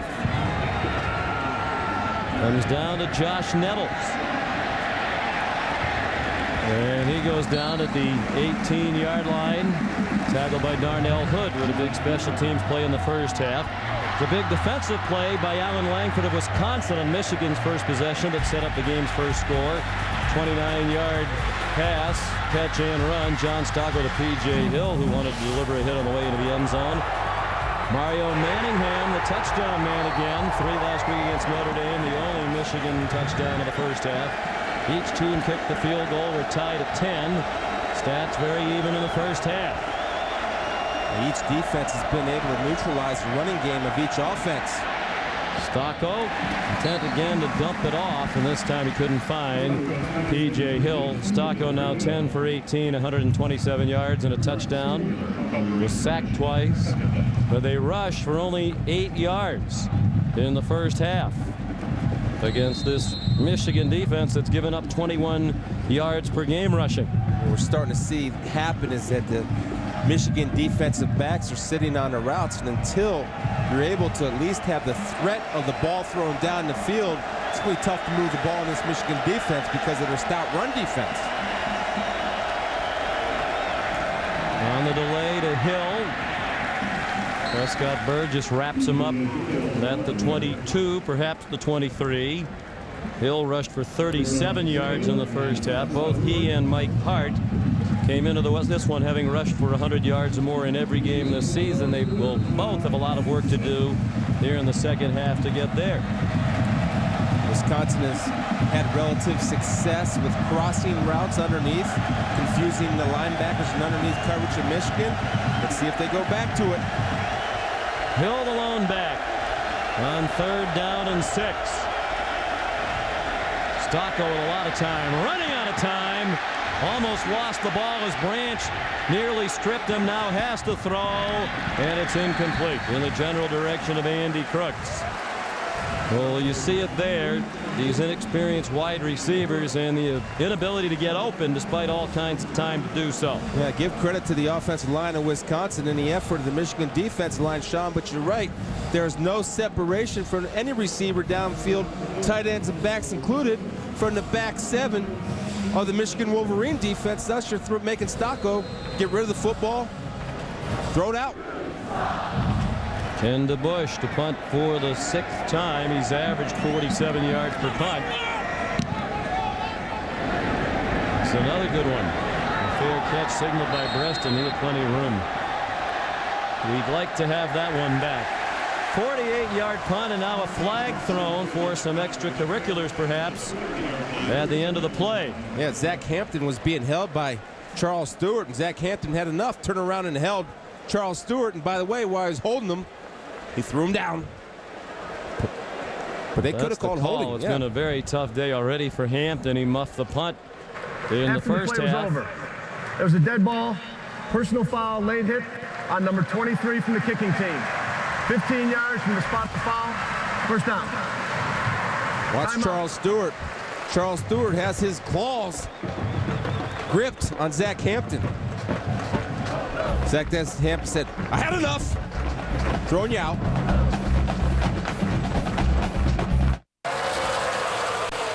Well, again, problems with the punt unit for Wisconsin. This time a penalty by Zach Hampton. That again drew the ire of Brett Bielema during the timeout. He was drawing with the officials for most of that timeout. It sets Michigan up with great field position at their own 45. Mike Hart rushed for 49 yards in the first half, gets a couple. Let's look back at what you missed during the commercial. See Brett right there, he's imitating Charles Stewart, the defensive back right here for Michigan. Now watch what happens. See, Charles Stewart does a good job, hands inside, but he has him held. Zach Hampton can't get away. They let the hold go. Just let the play go. And you can see the official in the screen was just stopping the play too as Hampton threw him down with the arms up over his head. So it wasn't like it was all that late either. Would have seemed to have been a play on, but not in the judgment of the officiating crew. Henny's pass deflected, batted around. They had about 3 shots to intercept it and could not. Roderick Rogers right there, the safety, but couldn't haul it in. It'll be 3rd down and 7. Yeah, that's the problem with Michigan right now, is their inconsistency of the wide receivers. This is a, dare I say, dart by Chad Henry. Chad Henry right in the hands of Stevie Breston. And again, Mario Manningham is victimized by his hands. Right there, a big play opportunity for Michigan. Stevie Breston victimized by his hands. But people been getting on Chad Henry about 54% completion. You got to make those catches. And a lot of talk here about the lack of a go-to receiver. Mike DeBoer, the offensive coordinator, says usually the coverage dictates who you go to. He's not particularly worried about somebody stepping forward. Thinks they have a number of players who can. That's short of the first down. It's a completion, but Tyler Ecker, the tight end, out of bounds at the 49 of Wisconsin, still 4 yards short of the first down. Yeah, and let it be noted that Wisconsin had an opportunity for a turnover in field position right there. Something that they desperately need since their offense has been stalled by the great Michigan defense. We spoke with Mike DeBoer yesterday, said, where would you like your offense to get better? One of the first things he mentioned was 3rd down conversions. Like to be 45% or better. They're 0 for 8 today. And the Henny interception that led to the touchdown for Wisconsin was on a 3rd down play. Not a good punt by Ross Ryan, and using the Balata ball, a lot of backspin. Went to the sandwich. He needed a 5-iron. 17-yard punt. Great field position for Wisconsin, at least better than they expected. Saturday, nothing to complain about unless you're working, in which case... Ann Arbor's best-known food establishment, Zingerman's Deli. You have to have an appetite like Chris Spielman if you head in there. Look at the size of those sandwiches. Great cheeses, meats, breads. Yeah. Where's the beef? Apparently it's at Zingerman's. From the 33-yard line, 1st and 10, Wisconsin. 10-10 game. Opening moments of the 3rd quarter. John Stocco, 22-6 in his career as a starting quarterback, trying to lead them to back-to-back wins over Michigan. P.J. Hill falls forward near the 39. A quality run on first down. Leon Hall made the tackle. The senior from the San Diego area. All-American candidate. Ron English, the defensive coordinator, said he was pretty mediocre this year until last week when he had a big ball game in Notre Dame. He played well, and I think he's steady. He's as steady as it gets back there. But you see again the strength of P.J. Hill. Leon hit him about 3 yards. P.J. got 6. They stick with Hill. Trying to follow the fullback, Bill Rentmeester. And Alan Branch made the tackle at the 39. No gain on the play. It'll be 3rd down and 4 for the Wisconsin Badgers. Alan Branch is in a class by himself as far as defensive tackles go in college football, Sean. At his size at 330 pounds and his knowledge of the inside game, he's a great football player that continues to get better. And I mean great.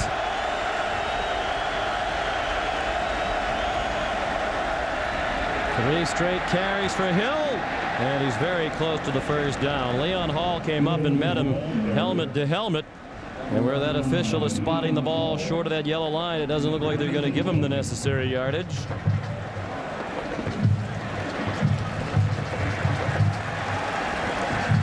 No, they're half a yard short of where they spotted the ball.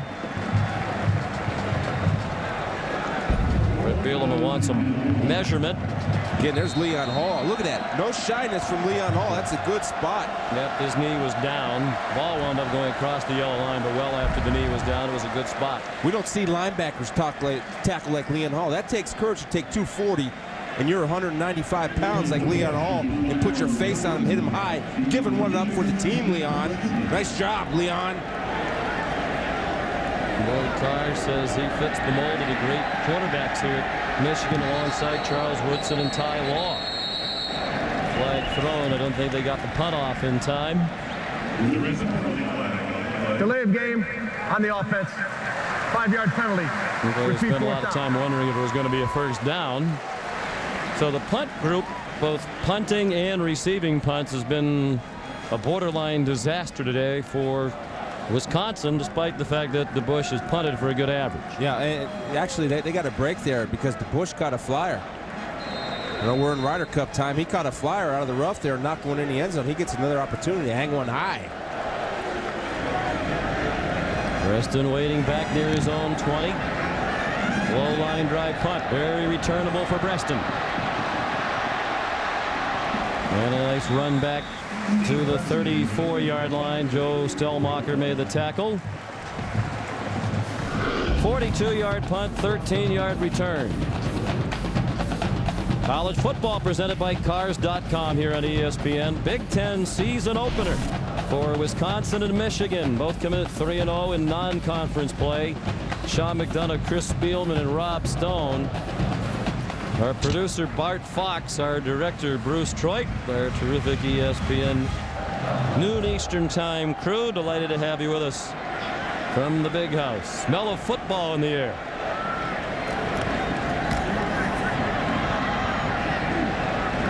Hart, the ball carrier, Jonathan Casillas, made the tackle at the 39-yard line. You pay a visit to the deli this morning, did you? I'd eat there anytime. Fairly Get your so. money's worth. That's obvious to most of us who are in the booth. It'll be 2nd down and 5.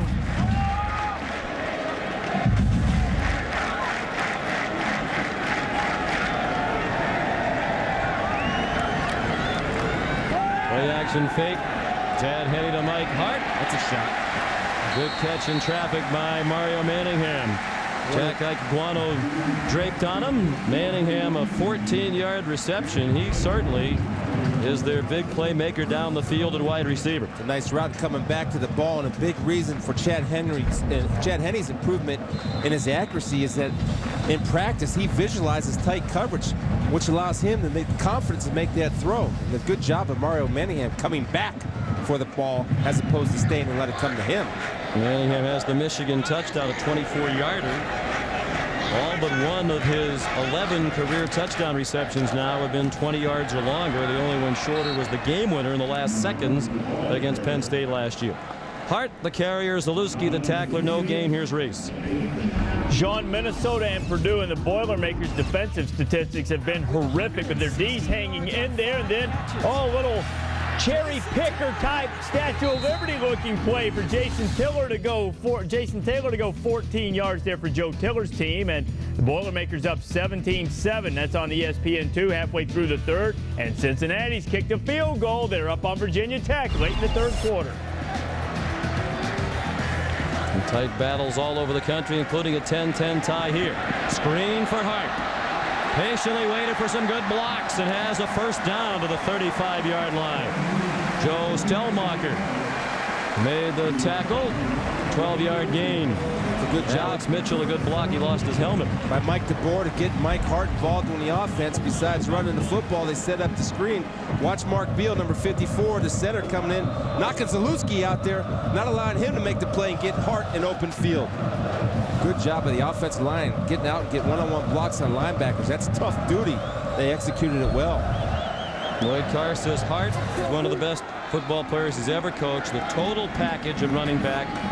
Runs, receives, blocks, a great team leader. Got nothing there. Flying up Mark Zalewski, the linebacker. Hart led the team through much of the summer in workouts. They felt one of the reasons they underachieved last year, they were in poor shape. Usually when they lose, it's because they don't get big numbers from Hart. See the differential in his career. And this is a Michigan program that paid much more attention to conditioning the offseason. Hart among those, leading some team runs on the nearby golf course right across the street early in the morning. A lot of the players we talked to yesterday said Wisconsin dominated us in the fourth quarter because we were worn down. They don't expect that to happen today. Henne to the end zone, and it is intercepted. Second of the day for Alan Langford. That's the first poor decision that Chad Henne has made all day. Nowhere to go with the ball, and if you're going to throw it in the end zone and throw a jump ball, make sure the number one rule. If you're long, you're never wrong. Well, here you're short, and Langford does a good job of looking and leaning and becoming a wide receiver and defending off Mario Manningham. Happy homecoming for Langford, the sophomore from Detroit, Michigan, with 2 interceptions today. What exactly is a sport utility wagon? 61-year-old head coach patrolling the sideline for Michigan. First and 10, Wisconsin, 6:10 to go, third quarter. Healthy dose of P.J. Hill here in the second half. Sean Crable took him down as the senior. Crable, a stalwart of his defense last year. Thought to be a big underachiever, a highly touted recruit coming out of Massillon, Ohio. Lloyd Carr sat down with him last year, put transfer papers on the table, said, if you want to transfer, I'll sign the papers, you can get out of here. But if you're going to stay, you're going to make more of a commitment to being the kind of football player you can be. He got the message, and he's been a terrific player so far this year. He had speed to that defense and size at 240 pounds, 6'5". Stocko's pass tipped to the line, intended for Paul Hubbard, but it fluttered incomplete. Charles Stewart had the coverage. It'll be 3rd down and 8.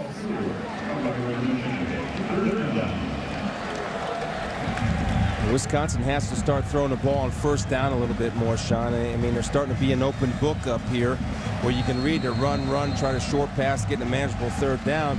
But the Michigan secondary is playing so tight, they're not threatened. Until you threaten them, you're not going to move the football against this defense. They're too fast and too good.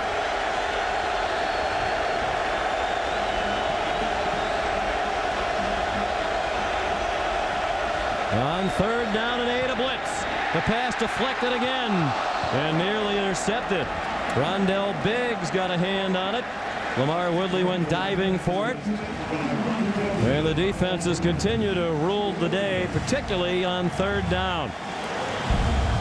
Stocko started the afternoon 4 for 4. He's 6 for 17 since. Yeah, and again, when you have pressure in your face, you're not threatened because you don't have time to throw it down the field, but it's 3rd and long.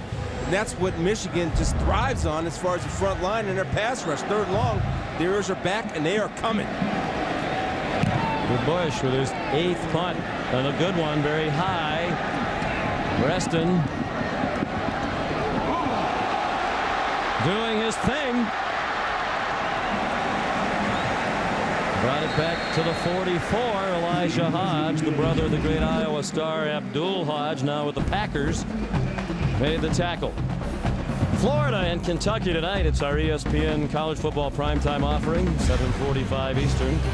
Chris Leak and the Gators trying to protect that number 5 ranking against the Kentucky team that has not won in Gainesville since 1979. Yeah, Florida's got it going on. They have balance. I don't mean run pass. I mean offense and defense. They're a team to be reckoned with. Field position edge to Michigan, particularly here in the second half. Henne throws a bullet. Ike Iguano had tight coverage, and Manningham still caught it at the 44-yard line of Wisconsin. Good for 12 and a first down. I'd like the call by Mike DeBoer. Chad Henne comes back with an interception, yet they come back and he's forced to make a throw where only his guy can get it. Low and outside. A good job of Mario going down and digging her out. Manningham, a cousin of the former Michigan All-American offensive lineman Bubba Paris. 3 touchdowns in the first half to set the tone for their win at Notre Dame last week. Mike Massey, a junior from Brecksville, Ohio, goes to the 39-yard line, banged out of bounds there by Roderick Rogers. Paul Chryst has to take a little bit of a notebook here and say, well, Michigan hasn't been able to run the ball as effectively they usually do, so what are they doing? They're throwing it on first down. Little play action. Wisconsin needs to start doing that to loosen up that Michigan defense, just like Michigan has loosened up the Wisconsin defense.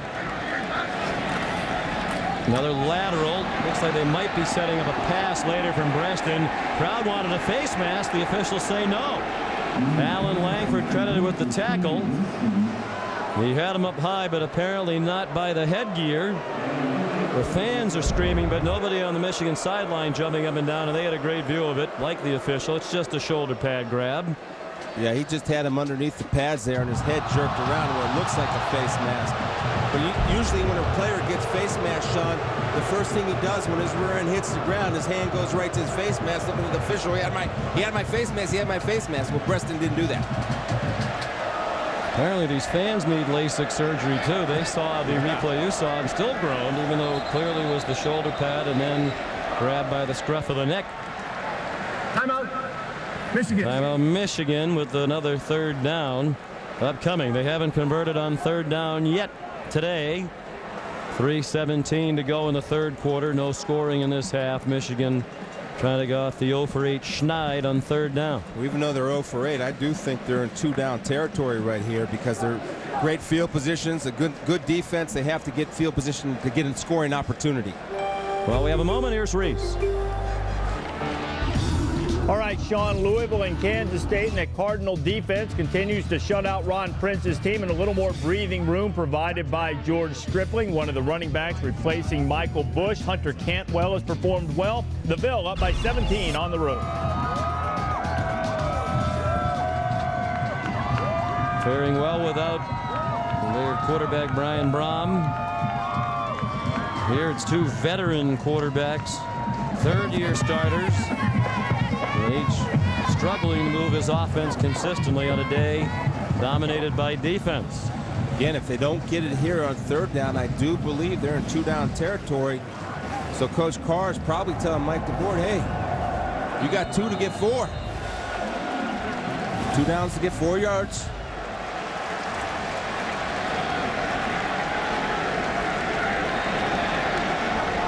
Hart the lone back. Straight back. Henne has Manningham breaking open. Touchdown, Michigan.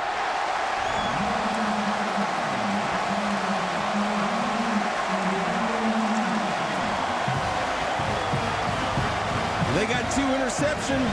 Alan Langford peeking.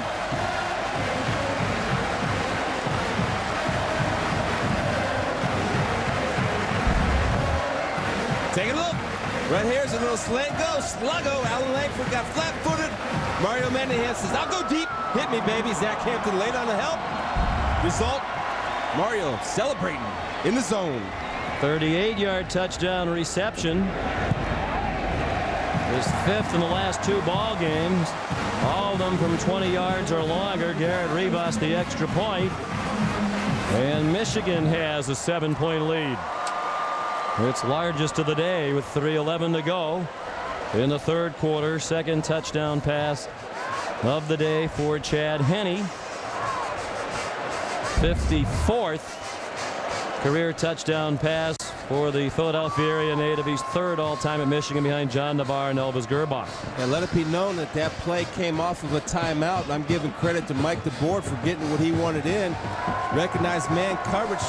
Manningham against Langford with help over top. The help was late by Zach Hampton. Langford fell for the sluggo. Slant and go. Nice little move, stutter step by Manningham to get Langford to sit, and Henne, Dr. Accurate, has been very accurate today. One mistake resulted in a interception. Other times he's been on target. Manningham's been his go-to guy. Ross Ryan kicks off. Biopsychology major. Wants to go to dental school. Josh Nettles. And outstanding kickoff coverage, this time by the freshman Stevie Brown. Brett Bielema said we have to win special teams. They are losing this game on special teams today. This is a huge, not to understate huge, series for Wisconsin. Stevie Brown comes up, head up, 1-step and ramp, 2-step and squeeze, bring your feet, run through, not 2. Exactly what Stevie Brown did. Deafening noise now. Wisconsin has not had a first down here in the 3rd quarter. Had poor field position throughout this session. And it played very conservatively. That continues with P.J. Hill, who did everything he could and still couldn't get out of the backfield. David Harris leading the defense. Well, Morgan Trent with an assist there. Well, I'm telling you that you got a 190-pound corner, Morgan Trent coming up and slowing down P.J. Hill to allow the pursuit of the winged helmets to make the play, led by David Harris, who, by the way, I'm going to agree with Lloyd Carr that this kid does have a chance to be one of the greats in UM linebacker history. He's one of those players who got himself in better shape. We spoke with Harris yesterday. Said he was down about 11 pounds, 251 last year, 240 this year.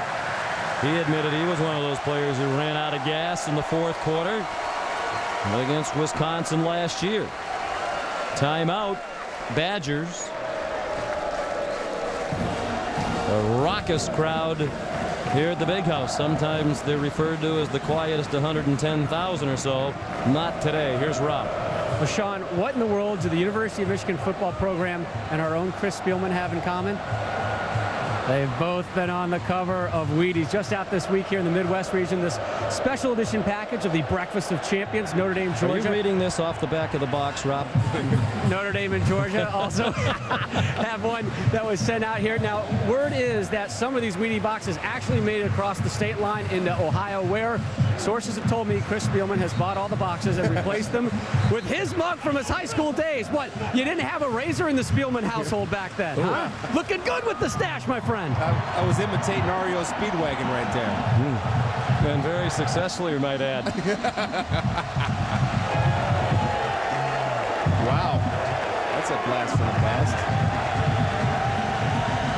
Unfortunately for you, it did not remain in the past.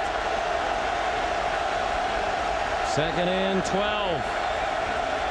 Stocco flushed, throws on the run, diving attempt incomplete. Paul Hubbard had broken free. It looked like Stocco had a little more time than he realized to set himself and make a better throw. Yeah, but you got those attack dogs, the front 4 of Michigan, that just keep coming in waves. That time, Terrence Taylor breaking through. Actually, a pretty good throw by Stocco. He threw it away. And I believe an experienced receiver, maybe Hubbard will make that catch in a few more games. But if you want to come into the Big House and win, you get your hands on the ball. You got to secure that football. Stocco's 0 for 5 this quarter. 3rd and 12.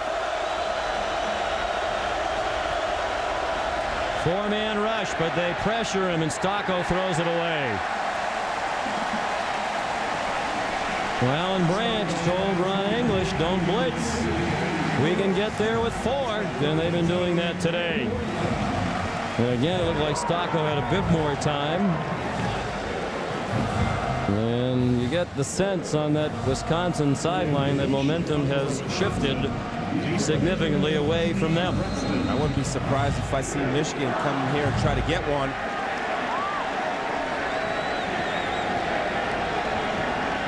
DeBush standing in his own end zone. Timeout, Wisconsin. Oh, boy. The blows continue. They didn't have enough men on the field. Let it be known that Brett is the punt team coach. Well, he should fire himself from that position and get somebody else. Here's Reese Davis. All right, Sean, Clemson is just annihilating North Carolina, and with this touchdown, the 7th rushing touchdown of the day for Clemson. Clemson has more rushing touchdowns than North Carolina has rushing yards. 7-6. The real score is 49-0, and look at this stunner. Colorado up on number 9 Georgia 13-0 in the third quarter. The Buffs just kicked a field goal. It's their first points in the second half this season. Dogs can do nothing on offense. We'll keep an eye on this one for you right now. This could be the stunner of the day, but Virginia Tech's in a scuffle with Cincinnati too. We'll watch both of them for you, Sean. All right, Reese, some surprising scores indeed. I guess that means when you do the old comparative score thing, Montana State's better than Georgia? I don't know. But I do know this, that Dan Hawkins is a good football coach, and he'll get that program turned to where it's supposed to go. Wisconsin down to 1 timeout left now. A bomb by DeBush. He's had plenty of time to warm up. 9 punts. Breston flag down. Breston down 39-yard line. Andy Crooks in on the stop, and again the snapper Steve Johnson down there. 57-yard punt. 7-yard return. We're going to get a holding on Brandon Logan. Again, blocking behind the ball. Mental error. Don't block behind the ball. Illegal block in the back above the waist. Number 46. 10 yards from the spot of the foul. First down. Led by Warrick Dunn and Michael Vick, the Falcons are off to a great running start. But they will take a back seat, not to 2-0 Reggie Bush, Drew Brees, and the Saints, but to New Orleans. 13 months after Katrina, the Superdome reopens at 8:30 Eastern on ESPN's Monday Night Football. What an emotional night that will be, not just for the folks in New Orleans, but I think a lot of us who watch that are anticipating being greatly moved by the environment there. Mike Hart, flag down. He's down at the 41. Mock cheer from the crowd. They think the officials finally got a face mask correctly. 13 yards on the run and then more on the end of the run.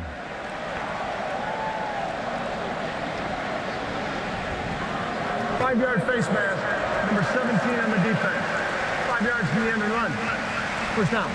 Well, some good and some bad today for Langford. The 2 picks, but he was just beaten for the go-ahead touchdown by Manningham and now called for the face mask. Well, the reason why Michigan was able to run the ball successfully, the zone blocking, which gives Michael Hart the ability to pick and choose across from tackle to tackle what hole he wants to hit. But they've been throwing the ball on first down, which slows down the blitzing and the run penetration of Wisconsin's defense because of their ability to throw.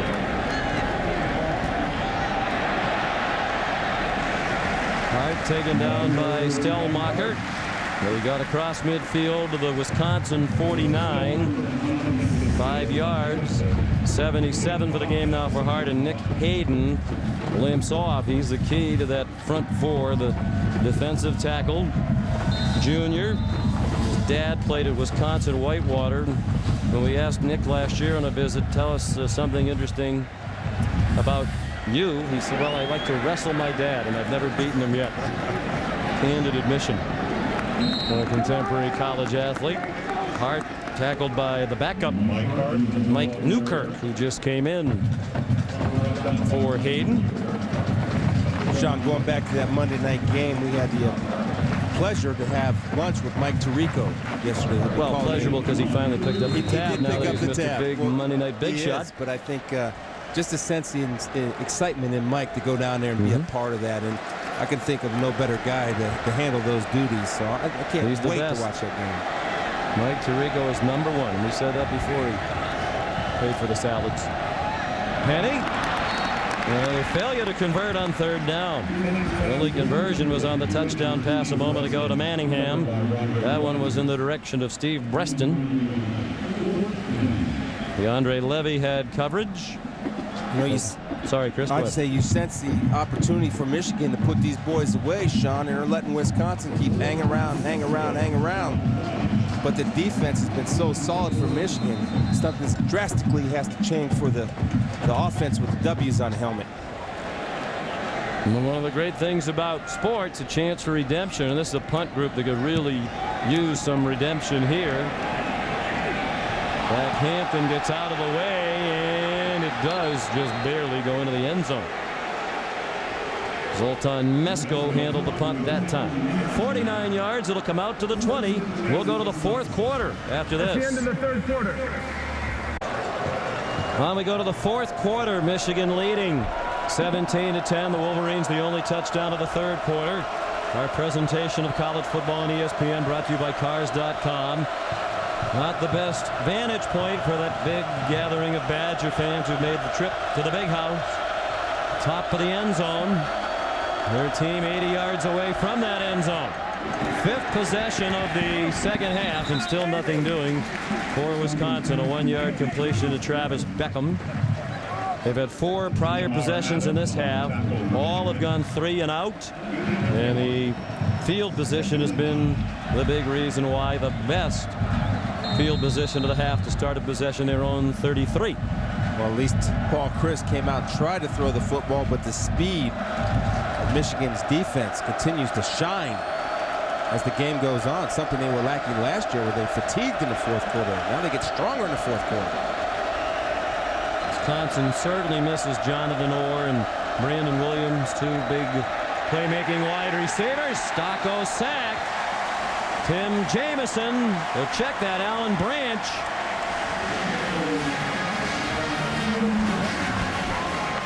Well, when you can rush 4 like Alan Branch likes to do, and like Ron English, you'll see Branch right here. Watch him work, gets underneath and keeps working. His pad level is low, and he's able to secure the deal. No deal, Howie. No deal. A good job, but just keep pushing that pad level, man. Big fella at 6'6", getting lower than the offensive lineman. Andy Kemp wins the battle. 3rd and 17. 4-man rush. They don't need the blitz. They don't even try to get a first down. The dump off to Hill. He had no chance to get anywhere near the marker. David Harris, the tackle. The offense awful, but give this Michigan defense credit. They have talent just about everywhere you look. Well, talent starts with probably the most valuable player, David Harris. Great break on the football, just got him in his sights and closed the deal.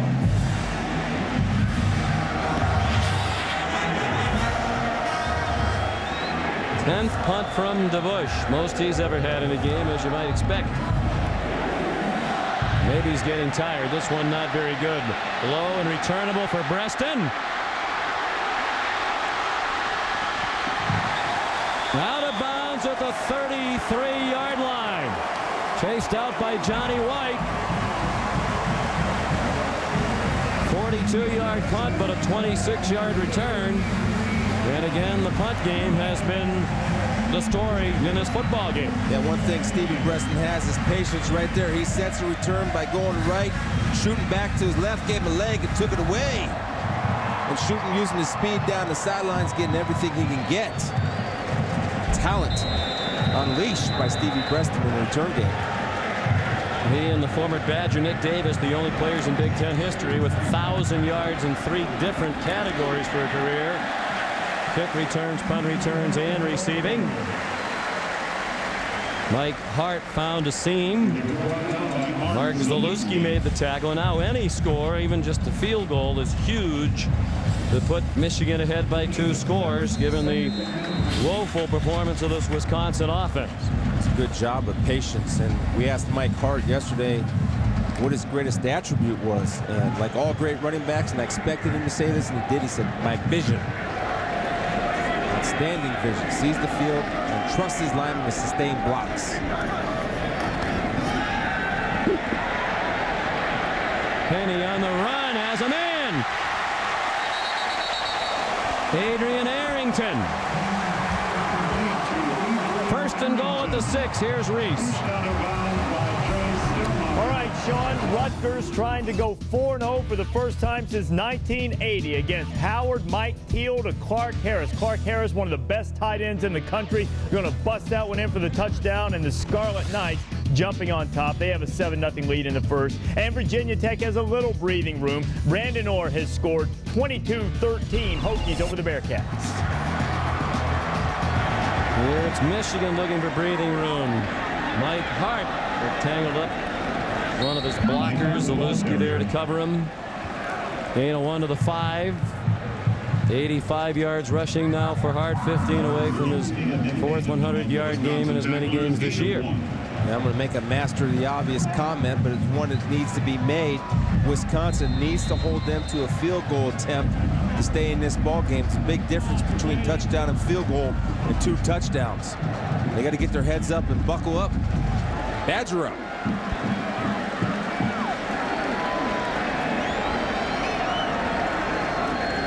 Two tight ends in the game. Hart trying to follow the fullback.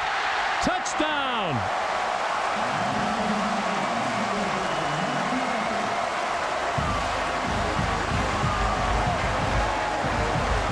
Looked like they had him stuffed to the line of scrimmage. But Hart managed to slide in the end zone for a 2-touchdown lead for the Wolverines.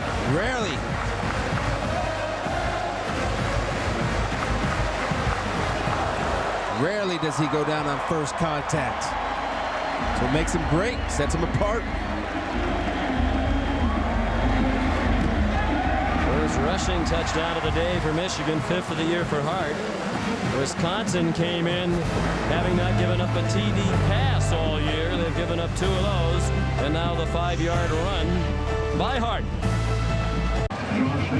Biggest lead of the game for either team. Michigan by 14 before a crowd of 111,058. Mike Hart nearing the 100-yard mark for the 4th game in a row. His 5-yard touchdown has given them the 2-touchdown lead. And the Michigan defense sensational today. Booming kickoff by Ross Ryan, and no chance for Josh Nettles. Tonight on ABC, Saturday Night Football, most of you will see the Fighting Irish of Notre Dame trying to bounce back as they take on Michigan State just up the road in East Lansing. Possibility of some very severe weather there tonight. Others will see USC battling Arizona. Saturday Night Football presented by Southwest Airlines, 8 Eastern, 5 Pacific on ABC. 11 yards in this half on 5 possessions. No first downs. Michigan defense has 9 tackles for a loss today, for 47 yards of losses. Hill briefly had some running room. Gets 3. Prescott Burgess took him down. I think we've identified a problem that's probably going to linger all season long for Wisconsin, Chris. Really don't have anybody who's considered a big playmaker, a wide receiver. Stocko's at time, a lot of times today, can't find anybody open. There's nobody who really scares you at that wideout spot. They have a bunch of guys who should be 3rd or 4th wide receivers on a really good team. Well, they're a young group out there, not necessarily young in age, but young in experience. And they have not been able, as you said, Sean, to create any separation to give Stocko a chance. Stocko juggled and dropped. They went to a true freshman, Isaac Anderson, hoping to haul in just his 2nd career catch. He had one against Western Illinois. He should have had that one. Stocko put it right on the money. He made the hand catch that you like, but the hands weren't good enough. Well, you got to be able to bring that in, and you look at it. That's not uncommon around college football or pro football that I've noticed. A lot of drop balls for whatever reason this year, and again, an opportunity to make a play. Anderson has a chance to compete for some playing time. Going to take advantage of it. Isaac's dad, Melvin, was a fine wide receiver at the University of Minnesota. Played in the NFL with Kansas City and Pittsburgh. Tim Jamison this time with the 3rd sack of the day for Michigan. This is P.J. Hill. Watch Jamison right here. The line's going to slide this way. P.J. Hill's coming this way. The only problem, P.J. Hill goes that way for the swing pass. But if you slide that way, the running back's responsibility is come and chop that outside leg of that defensive end.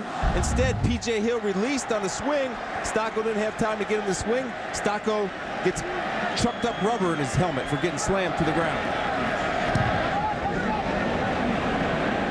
Another low line drive punt for DeBush on his 11th punt. A weary coverage team. It's had a very rough day. Finally gets him on the ground at the 41-yard line. James Kamoku made the tackle. 22 yards on that Breston return of a 46-yard punt, but it was a low liner. 9:44 to go. Michigan by 14. They're excited here in Ann Arbor. They can sense 4-0 for the season, leading by 2 touchdowns in the 4th quarter with the football at the Wisconsin 41. They're looking for revenge. This is the 2nd of 3 straight games for Michigan against teams they lost to last year. They avenged the defeat against Notre Dame. About to do it against Wisconsin, it seems. Next, Minnesota. Looked like Manningham was thinking about throwing, held on, and got back to the line. Well, it's already been a brutal day for the Wisconsin punt units in each direction, and then they add some really poor sportsmanship to their abysmal performance. Look at that leg twist. You know, you take a look. Kamoku right here has him down. Now watch the extracurricular activity. That's ridiculous. That's how you hurt somebody. And I hope Brett Bielema addresses that in the film room, that cannot be allowed. And you got to understand, as a player, the eye in the sky doesn't lie. You can't be doing that kind of football if you want to be a Badger football player. I don't know Badgers to play like that. Kevin Grady tackled by Jonathan Casillas. Here's Reese. Sean Purdue also off to a good start in Big Ten play. It was seen up 20-14 on Minnesota, game that's on ESPN2, and Curtis Painter finds Jason Taylor 2nd touchdown of the day and 2nd of his career. And the Boilers up 27-14 about halfway through the 4th.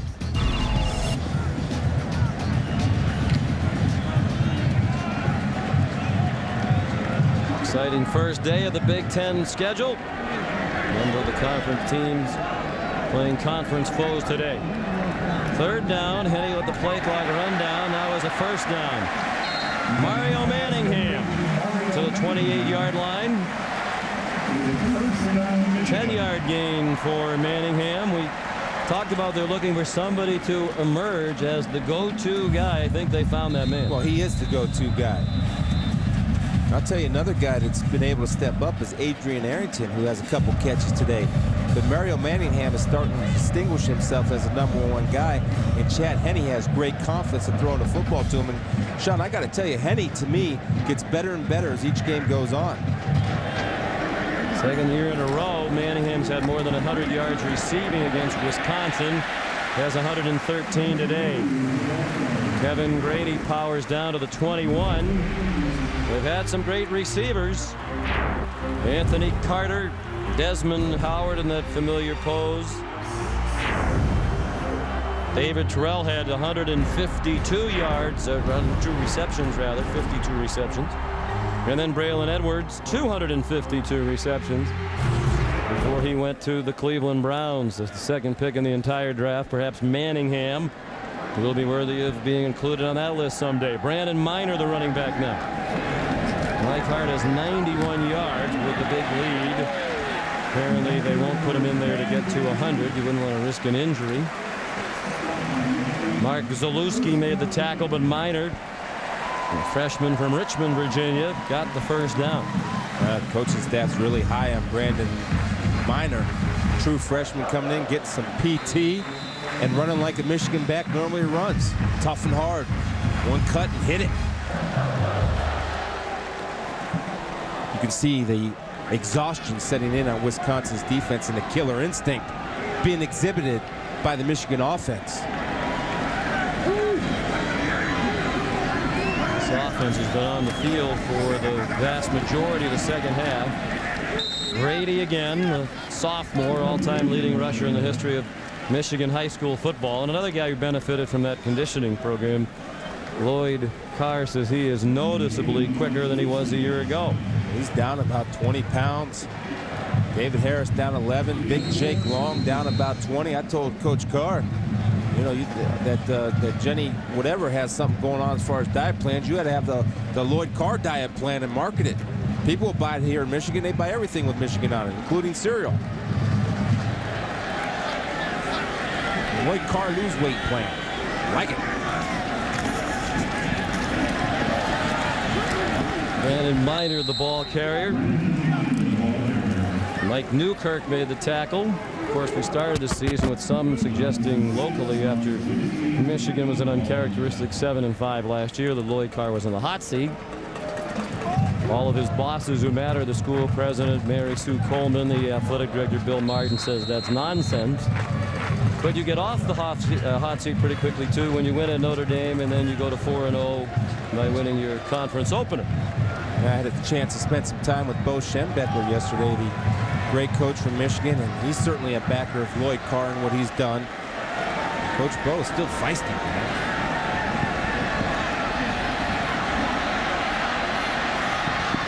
I wish I could say I'm surprised by that. I'm sure that surprises no one.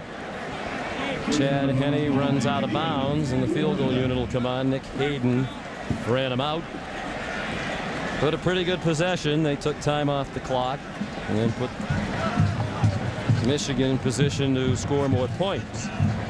The best news of all, perhaps, for these fans, they did not get poured on. There were a lot of forecasts of heavy rain here today, but after some pregame rain, it hasn't really rained a drop here all day.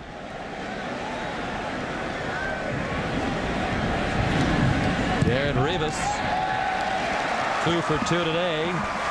That one good from 32 yards. And cruise control now for Lloyd Carr, up by 17. 4 hours or more, consult your doctor. Back here in Ann Arbor, college football presented by Cars.com on ESPN. Michigan about to avenge its loss to Wisconsin in Madison last year. And the Wolverines on their way to their 37th victory in their last 39 Big Ten openers.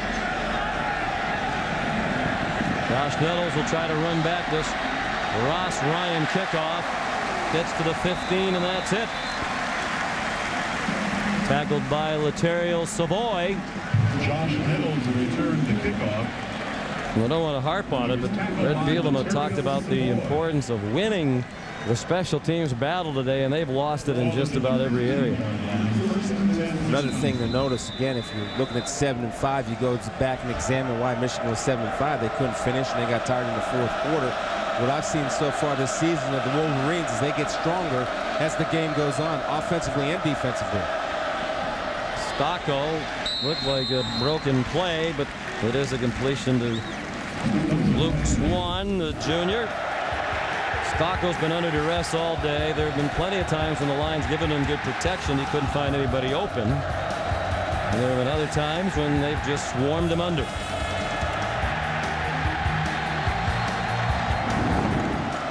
They've been able to do it, especially in the second half, Sean, with just bringing 4 men, which allows them to drop 7 in coverage. I know you still have hope, at least theoretically, but if you're Red Bielema would consider getting Stocco out of there, I mean, it's a big drop-off to your number 2 quarterback, Tyler Donovan. And if you lose Stocco, lose his experience with this inexperienced offense around him, I think you're looking at a really rough year the rest of the way. Yeah, and it also gives Tyler an opportunity to play, to get some game experience. After this series, I believe if you have nothing going in this series, then I think you do take a look at Tyler Donovan on your next offensive possession. Middle screen, and they get a first down. Andy Crooks, the tight end on the middle screen, a 15-yard gain, the first down of the half for Brett Bielema in the familiar long sleeve windbreaker. He wears that for every game regardless of the weather. Goes back to his first year at Iowa as an assistant. Rainy day on the opener, he wore the jacket they won. The next week they went to Tulsa on the road. It was hot. He didn't wear the jacket they lost. And the superstition was born. Xavier Harris, the freshman, spun away but could not fully escape Willis Behringer. 8 yards on the completion to Harris, his first career catch. True freshman from Fort Lauderdale. One of 8 true freshmen to see action so far this year for Wisconsin. I think those true freshman receivers may get more of a look as these weeks go along. I think they have to, just to have a threat to run downfield. Now Crooks out of bounds of another first down to the Michigan 46. Here's Reese. Sean, Georgia remains in trouble. They yanked freshman Matthew Stafford out of the game at quarterback. Joe Cox in there now on a 4th and 3. They try to run it, and Craig Lumpkin will not make it to the yellow line. Ralphie's team takes over on downs. Colorado up 13-0 between the hedges in the 4th quarter. Brad Lester has a touchdown as Auburn is up on Buffalo. Ralphie made that trip, didn't he? Or she? I don't know. The defense made the trip, that's for sure. Stocko flushed again, throws, caught. Travis Beckham, first year as a tight end. He's a very good athlete. Just 220 pounds, highly recruited out of Milwaukee. 17-yard gain. And the ball at the 29-yard line. The Badgers, as we said, leave Stocko in, they still have a shot. Well, it's good composure by John Stocko. One thing I know watching this kid play over a number of years is that he's not going to quit. He did a great job of keeping his vision downfield to find his tight end on the crossing route. Stocko given plenty of time. Dumps it off for P.J. Hill. Stopped short of the first down at the 22. Bear in mind they burned a couple of timeouts to the Badgers early in this half. So they have just one left with under 3.5 minutes to go, down by 17. Hill looks like he's pooped. David Harris made the tackle. Most of the starters still in for this Michigan defense. They're not conceding the outcome of this one. Oh, terrible throw, and he got away with it. Out of bounds, incomplete pass to Travis Beckham. There were 2 blue shirts perfectly positioned, it seemed, to pick it off, and somehow Stocko got it through. Beautiful throw. That looks like a catch. I think you got to throw the red flag out on that one, Coach. Yep. Beckham does a good job, and poor decision, but good throw. Where he threw that ball high, where only he knew that Beckham, that has a little bit of leaping ability, can make that. Now, if I'm Brett Bielema, throw the flag. And one of the assistants is running down now. Yep. The official came running to him, was about 50 yards to the other end of the field.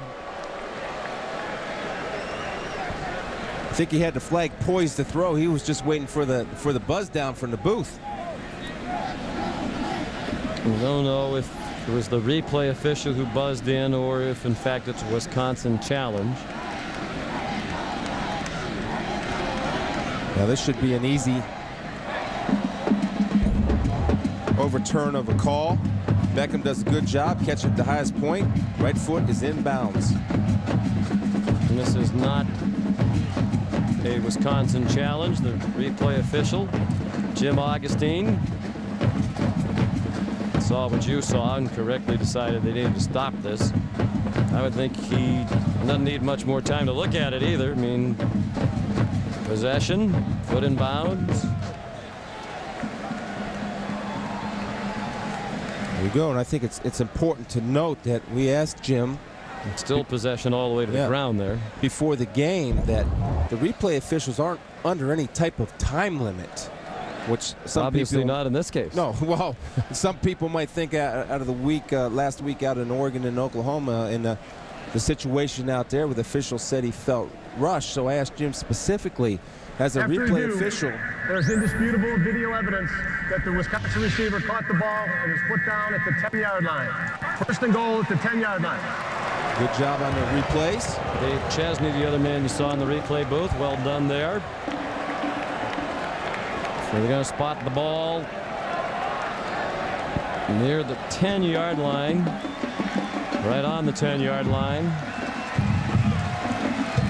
So it is first and goal for Wisconsin. 3:05 to go. They're down by 17. Now at home, I can hear people in Wisconsin say, where was this offense all game?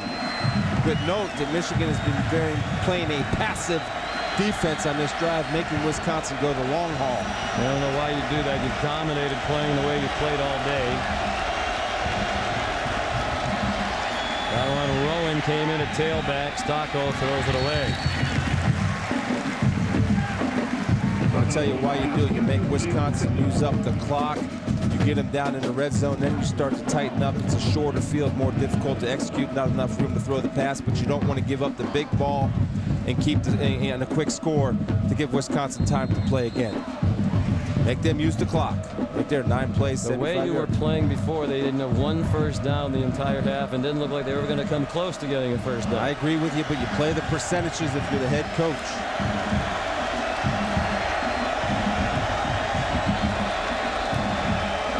P.J. Hill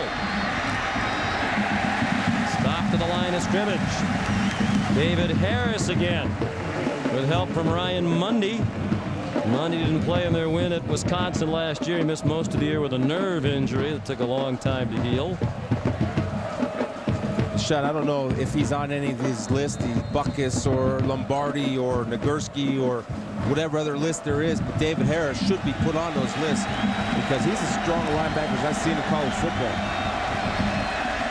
Stocko on the design rollout. Now decides to run to the 9-yard line, and that's it. It was David Harris who chased him out again.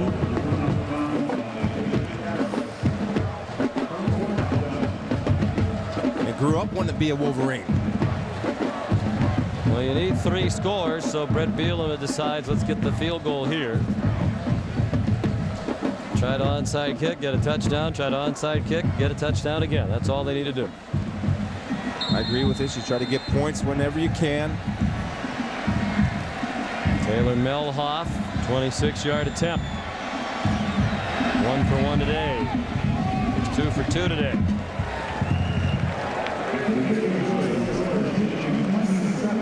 (27-13) Michigan. 2:19 to go.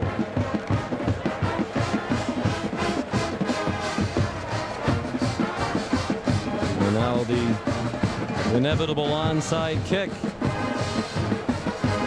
They're due for a highlight on special teams today.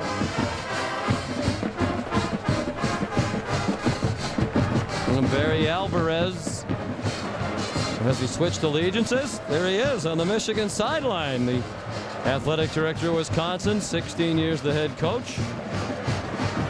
Eventually will make his way, obviously, toward the Wisconsin sideline. Brett Bielema still doesn't have far to go. The office is not far away. Barry Alvarez from Brett Bielema and the nice facilities they have there in Madison. I know Barry's feet might have been on Michigan sidelines, but I guarantee you his heart was over there on the white sideline, the white jersey sideline. They had 77 yards on that drive. That matches Steve Preston's punt return yardage total in this half.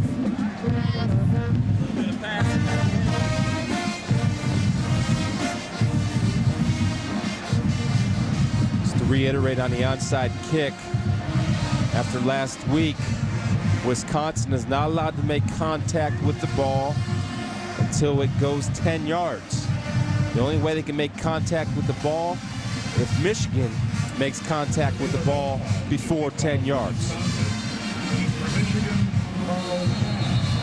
Michigan recovers. Essentially, it's ball game over. Wisconsin with just 1 timeout left.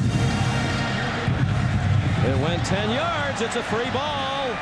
And it goes out of bounds. Swept out early by Mario Manningham.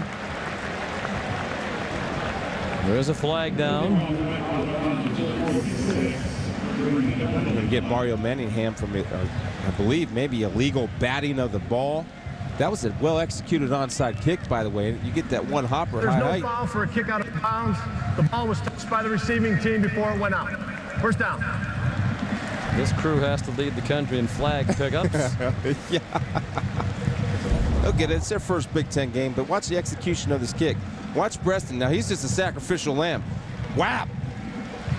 And you see the hustle where you have an opportunity to get the ball. The only problem is you have to have a designated catcher. They do in Strickland for Wisconsin. And the other guys don't even look for the ball. You're supposed to go take out Preston like they did. Well executed, just didn't come up with the ball. And a good job by Mario Manningham, excuse me, I said illegal bat, of knocking that ball out of bounds so there's no threat of Wisconsin recovering it. Tyler Holland walloped Preston. Smart move here by Henne, taking a lot of time in the huddle. With the new rule, the clock runs after the change of possessions. They'll take the play clock down. Brandon Miner, the freshman again. Joe Stellmacher, and on the tackle with Mark Zalewski. They still have the defensive starters in. And I don't understand that at all, Chris. You have no chance to win now. I mean, realistically, you have no chance to win. If Zalewski gets hurt, Stellmacher gets hurt, you put a big blow to the rest of your season. That's a personal choice that a coach makes. I've seen it go both ways. But I know one thing, and this is just me, and it's easy for me up here in the booth to say this, but I don't ever leave a game with timeouts on the field if I'm losing. I don't care if the score's 100-0. I use them. Sends a message to your team. Kevin Grady. Mark Zalewski again in on the tackle. There you go. There's your timeout. Good job, Brett. Wisconsin. Gives us a chance to remind you the college football scoreboard presented by Acura is coming up next. A lot of surprising scores around the country. You'll be up to date as soon as we're finished here in Ann Arbor. Wisconsin out of timeouts. Our Cooper Tires player of the game is Mario Manningham. Followed up that career day at Notre Dame last week with 113 yards receiving and 2 more long touchdown receptions. 7 catches in all today. What I like about it, Sean, first of all, the slugger move, slant and go, and ability to finish. But you remember his first attempt of the day, he dropped the ball. The ball flew up in the air. Langford from Wisconsin comes in with the interception, and Wisconsin was able to get points off the turnover on their first offensive possession, which led to their only touchdown. But Mario came back nice and did a great job of forgetting the bad and going on with the good. And he certainly did go on with the good with the day he had.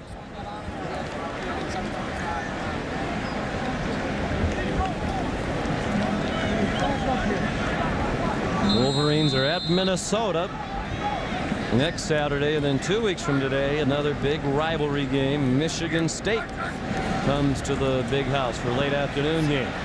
And he's going to throw on 3rd down, and he throws his 3rd interception of the day. Jack Ikeguano looking for blockers on the run back. I don't know why. Wow. Lloyd Carr possibly sending a message. Yeah, you want to call a timeout, then we're going to play to the end and maybe run it up on you, but that's all right. I don't know. I mean, do you blame Brett Bielema that much for using the timeout? Take a knee and get the ball game over. No, I don't blame Brett for using that timeout, and Lloyd sending a message that if you're going to call a timeout, then it's your job to stop me. Yeah, and you leave your quarterback open to that.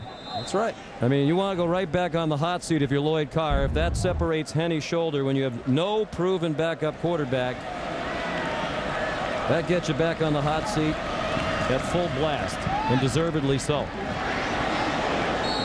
Isaac Anderson, the catch at midfield. That's good to see. Young, true freshman who had a drop early, coming across the middle and making a tough catch. These guys are vying for playing time now for the young Wisconsin receivers.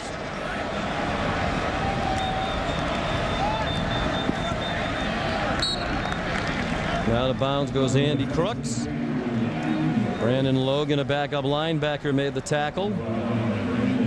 I understand both sides of that, Sean. I understand Coach Carr sending a message, and it certainly could be questioned, just run the clock out, Coach. And Brett, certainly as a coach, you never want to leave the field with timeouts. That's a rule that a lot of coaches have, no matter what, especially being a first-year coach. You want to send a message that I'm going to stay I understand the Wisconsin part of it a lot more than the Michigan part.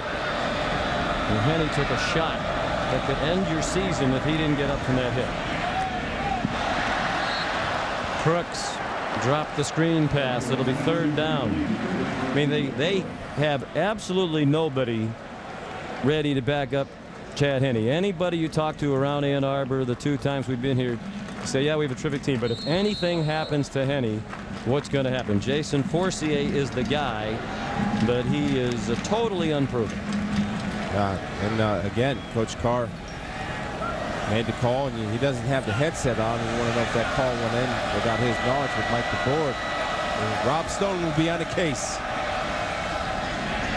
Another screen for Isaac Anderson.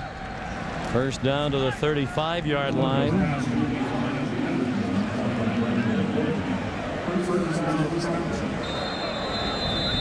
First down, Badgers 36-yard line. Stocco spikes it.